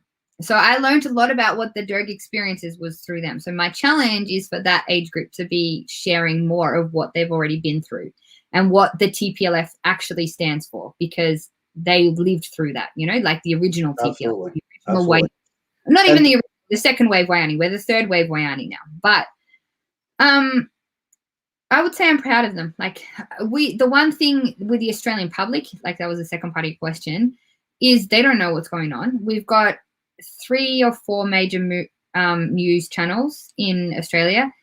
They probably put like 1 or 2 stories up if like they follow the BBC or they follow Al Jazeera. Like the world media kind of relies on BBC, Al Jazeera and Reuters to, you know, first post the story and then they kind of follow it. With the media blackout, it's really difficult, and Australians are probably quite lazy in trying to chase down stories. Our media, I don't actually watch Australian media. I don't watch any media. I don't watch American media. I don't watch Australian media. I now only follow what I want to follow because I just think it's all rubbish. It's all political, but they could do more. We could get on the media more. I would love to be able to the Australian people, if you know, bring them more into the cyber part Tigray too. Sure. Send some invite. Guys, I'll inbox them. I'll be like, who wants to go in? I think though this is the other thing like that you and I will come across is there is a beautiful humility in Tagaro people. They don't like to talk loud. Like they don't like to fight. And like I said earlier, why is Getachew a sanitizer? Why is everybody so like obsessed with him? Because he says it how it is. And that humility and that beautiful, humble, peace-loving people is maybe preventing some people from talking on media, but I would love to see more of them come onto Cyber on any media channel. Like really, like get up and use your voice. And I say it quite often, like even just little 1-2 minute videos, chuck them on Twitter, and you know, like get the voices heard. Do things in ways that haven't been done before. So I do like 1 or 2 videos, like minutes. You can do 2 minutes and 20 seconds on Twitter. So we could do like a 2 minute and 20 second, you know, campaign. That'd be cool. Like if we could get our voices out like that, that's something that would be different. But anyway. So Semrat is a winner. Oh, 250 per whip. Okay. That's a big one. That's a lot of. How many whips do you want to do, Semrat? That's one. It's the price is 1 whip. 1 whip is 250. So how many times are you gonna? That's right. That's a question. Yeah. So I'm going to give the audience a couple more. We could be in a lot of trouble for promoting this. Well, I'm going to give them a couple more minutes to see what they want to do. We're going to be wrapping up here in a sec. I'm going to play short music eventually before, you know, after we do our closing statement. When I end the segment, I'm going to catch up with you in the end. It's not going to end our conversation, but it will end the broadcasting. I forgot to mention that to you before we went live, but I am getting some messages from Australia. We do have followers in Australia. Hi, guys. And they're watching. And so I'm not going to mention the name, but someone that actually regularly writes me back and forth and updates me says, well done, Mike. Kasich is our own sister-in-law. This is my local freelance peace activist, and I'll save the rest of it.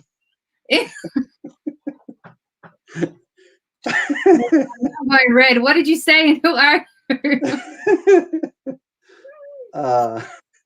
They're watching, so I don't want to embarrass them. They're watching. Oh, look, you know what? I just took an eye for a sec. Oh! Wow! Amara! Gomez. Gomez Jegna. Ahmed is like now put up that 1,000. I think they went say $1,000, not 1,000 birr. $1,000 or birr? I don't even think like we want to use birr. That's gonna be $1. Part of like his whole thing is because it's money. Like this guy just wants more money. So is this true? You want me to read out loud? Oh, I have got a YouTube channel, but I haven't used it. I have mainly I feel really guilty. Like I said to you, there's more things I could be doing. That's why I don't get you back on that then. Pardon? We got to get you back on that. I did one YouTube clip. I just but because I do have a plan. If I can find my little book, like I took a week off because I'm trying to do an assignment. My assignment is actually focused on a project for the rebuilding of Tigray, and I haven't done it. So I do need to get off soon, but I had a plan, and I don't know, maybe they can vote here quickly. So, I'm just doing this because of people. I'm actually a bit crazy in the fact that I'm obsessed with history. Like I'm a really massive nerd. Like Aksumite history, Ethiopian history as the Ethiopia, or I'm learning about Oromo history now. Western history, I'm kind of a nerd, and politics and revolution philosophy is the three things that I spend the majority of my time learning about outside of my life. I am a kind of person, I don't stop and study. I don't stop to do anything. I'm always studying. I'm always reading. People find it really how does she link this idea and this idea and this idea? And so what I was thinking of doing was doing more explanation kind of clips around what philosophy, kind of philosophical kind of teachings and discussions, but how we can relate it to Tigray and how we can relate the Aksumite history to the European history, how we can relate European liberation philosophy into the EPRDF and things like that. So I don't know if people want, that's what I was thinking to do on my YouTube, a little bit more educational stuff, but it's so we Jonas came back, offered 1,000. Unfortunately, dollars. He didn't bid higher than the other person, so you can both go at one can go at Isaias, one can go at Abiy. It's a tie. So what we're gonna do is we do that. I told you, we're a two-headed. Oh, good point. Actually, that's a clever idea. Because we've got Neo-Derg and PP Cult. So I like to use my little nicknames for them. That's okay. Papa Isaias, Mama, what did I call him? It wasn't the Queen. Sugar Mama Abiy. Because Mama. Sugar Mama Abiy got all the money in for the aid, at the beginning for the locusts and for reforms and this and that. He got a bucket load of money. So he's Isaias' Sugar Mama now. That's how I look at it. So I am going to let you do a closing statement for to encourage the Tagaros around the world, and whatever else you want to finish up. I'll do a closing statement. You mentioned earlier about General Sare and what happened. I'm going to play a little bit clip of them at the end before we end the segment. I don't know if you can turn it off because even his name sends me to tears.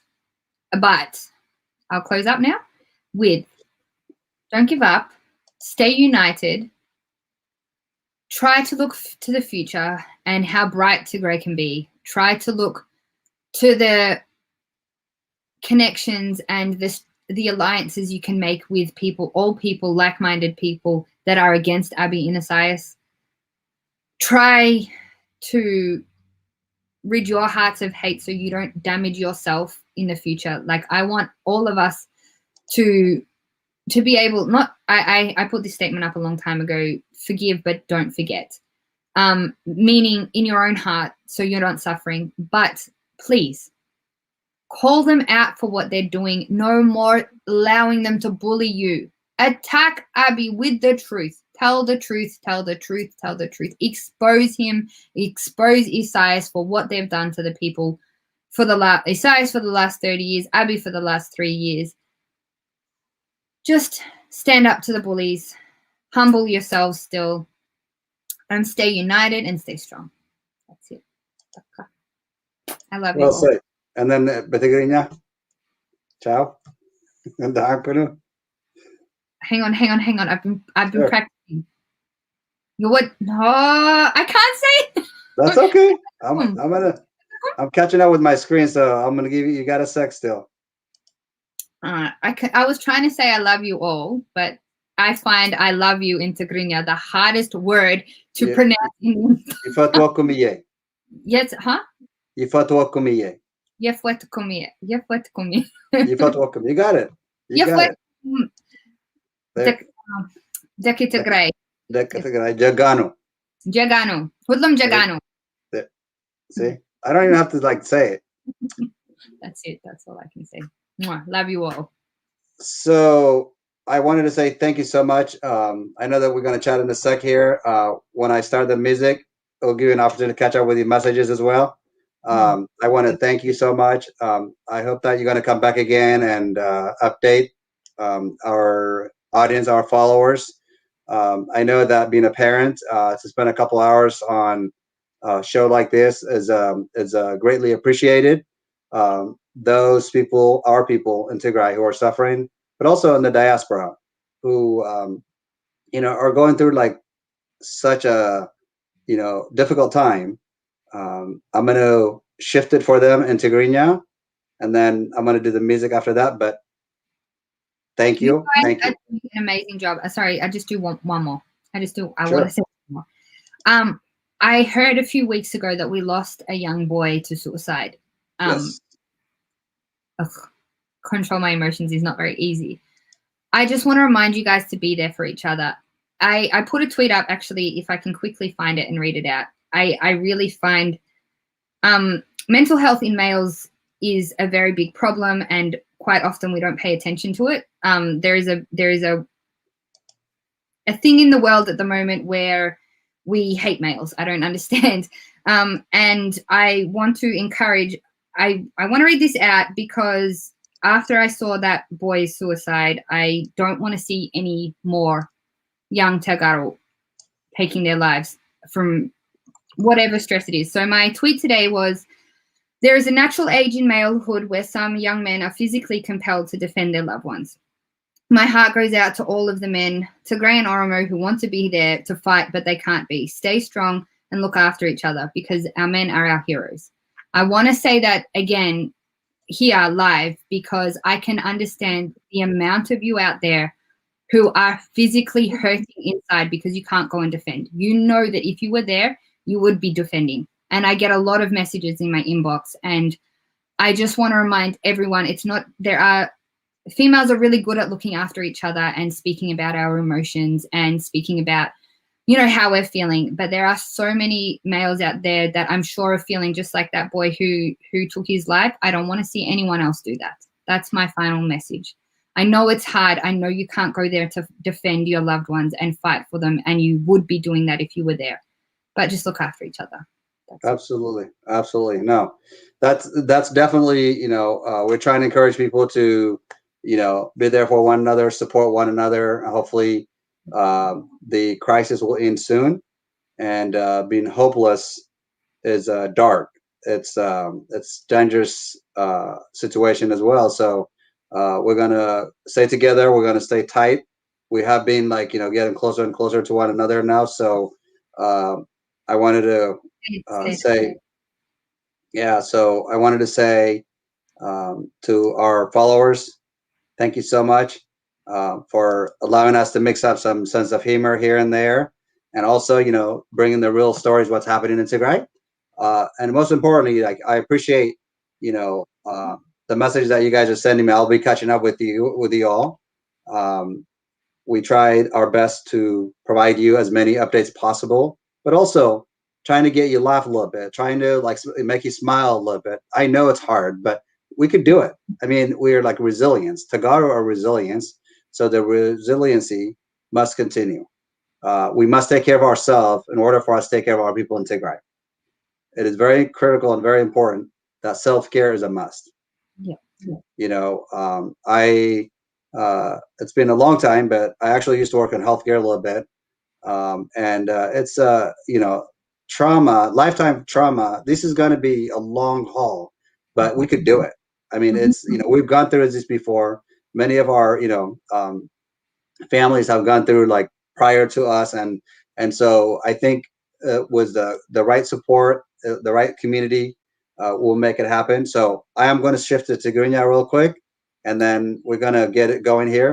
So تكاتلنا ዘለኹም ኣሕዋት ኣይሎም ኣንቲ ፕሮግራም ዘቕረብናዮ ጋሻና ካስች ራያ ካብ ኣውስትራልያ ያው ኣዘጋጂና ኢና ንሕብርኩም ፀኒሕና እዚ ሓፍትና ናይ ትግራይ ህዝቢ ትፈቱ ብጣዕሚ ትግራይ ሃገር ትፈቱ ኣዶ እያ ሃገርና ይውረር ምህላው ሓቅነት ተማሂራ ሓቅነት ተረዲእዋ ሓቅነት ናውፀት ኣብቲ መንጎ ግን ሓደ ፀላእቲ ሓደ ሰባት ከምዚ ገራ ትድግፈላ ከምዚ ገራ ፅቡቅ ዝሰርሕላ እናበሉ ዝፃረፉ ሕማቅ ነገር ዝዛረቡ ኣብታት እውን ሓሳብ እናገበርና ከምዚ ገሩ ንህዝብና ንሃገርና ዝድግፍ ዝሕግዝ ኣቕሪብና ናባና ከማና ነብስና ጌርና ክንሪኦም ከም ዘለና ሓሳባት የቕርበልኩም ኣሕዋት እቲ ዘኒሄ ናይ ትግራይ ፀገም መከራ ግን ኣብ ትግራይ ዝኒኻ ህዝቢ ትግራይ ዋላ ሕዚ እንተዘይሰማዕካና ፅባሕ ንጎ እዚ ክሰምዖ እንተለካ ብኣኻ ኢልና ኣብ ጎንኻ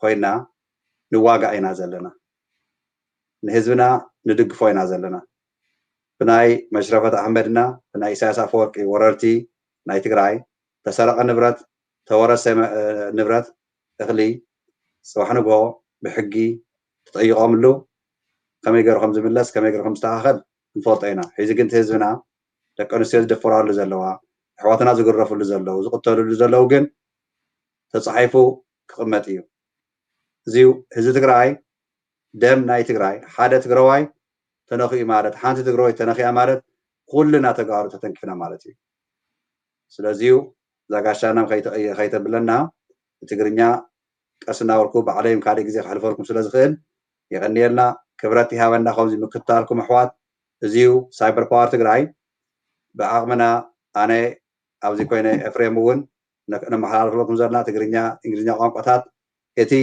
ኣብ ኢትዮጵያ ኣብ ትግራይ ግፍዒ ብኢትዮጵያ መንግስትና ብኤርትራ ሻዕብያ ወረርቲ ዝግበር ዘሎ ከመይ ጌርካ ብናይ ዓለም ሕብረተ መንግስታት ኣሜሪካ ናይ ኣውስትራልያ ዩናይትድ ኔሽን እና ሕብረታዊ መንግስቲ ማለት እዩ ካብኡ ከዓ ዩሮፕያን ዩኒየን ናይ ዩሮፕ ከመይ ገይሮም እዚ ጠጠው ከብልዎ ከም ዘለዎም ክንደፊ ኢና ኣብ ቀፃሊ ሰሙን ኣብ ሓሙስ ኣብ ኒውዮርክ ሲቲ ናይ ዩናይትድ ኔሽን ሄድኳርተርስ ዝኾነ ሰላማዊ ሰልፊ ክነካይድ ኢና ቅድሚኡ ግን ሓድሽ ዜናታት ክነቕርበልኩም ኢና ሓንቲ ሃፍትናም ኣብ ለንደን ዘላ ፅባሕ ወይ ድሕሪ ፅባሕ ከም መሓላልፋ ፖስት ከውፀርኩም እየና ይቀኒየለይ ክብረት ይሃበለይ ናይ ጀነራል ሰዓረይ እዚ ሞተሉ እዋን ቪድዮ ኣብዚ መጨረሻ ሕፅር ኣቢለ ከፃውተልኩም እየ ካብኡ ደሓን ዋዕሉ ደሓን ሕደሩ ክብረት ይሃበልና thank you so much I'm going to play the clip we're going to catch up in a couple minutes I appreciate you very much and I think in order for me to play that clip, I must share it. This one gets It's a tough one.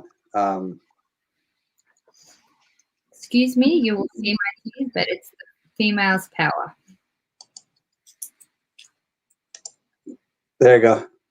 I gotta unmute it.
فقريدو ملكا نعطيدو ملكا ملل خندو مزكر خندو ملل خندو مزكر خندو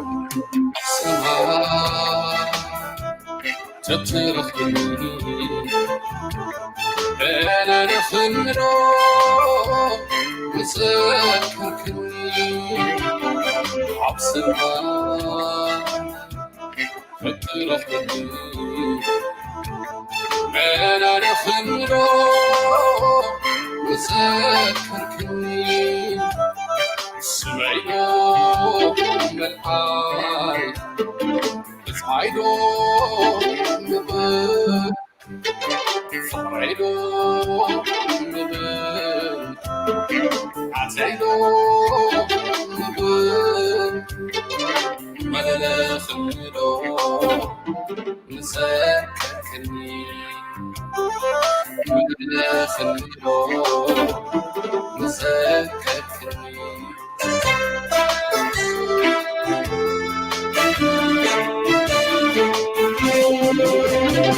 سوي كبد حبوس صمق نفسيرو عاي فقرهم قتل بزلو تحبوس ما أدخا قنشي من كان حسيبو من كان حسيبو حدر حجة منجي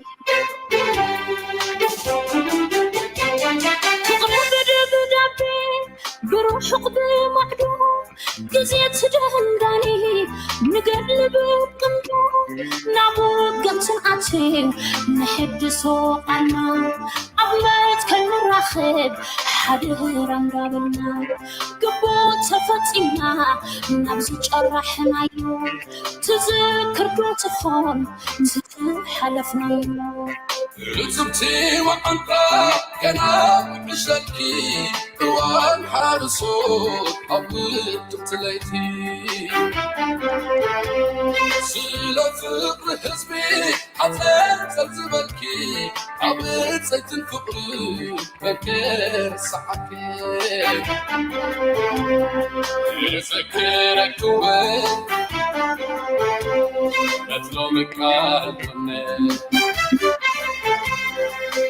بتكزح زي النار رفضي بالسيطان ما فيك برني ما مريت الفاصل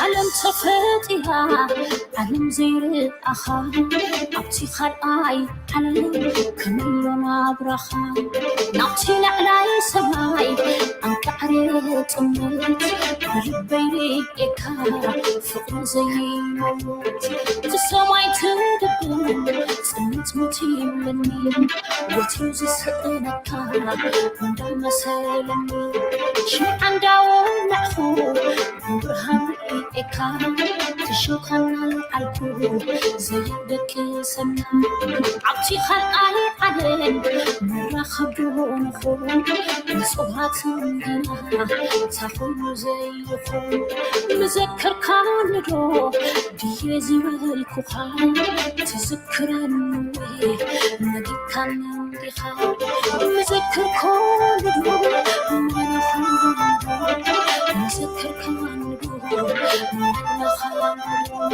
مذكر كاندو مرة خبرون مذكر كاندو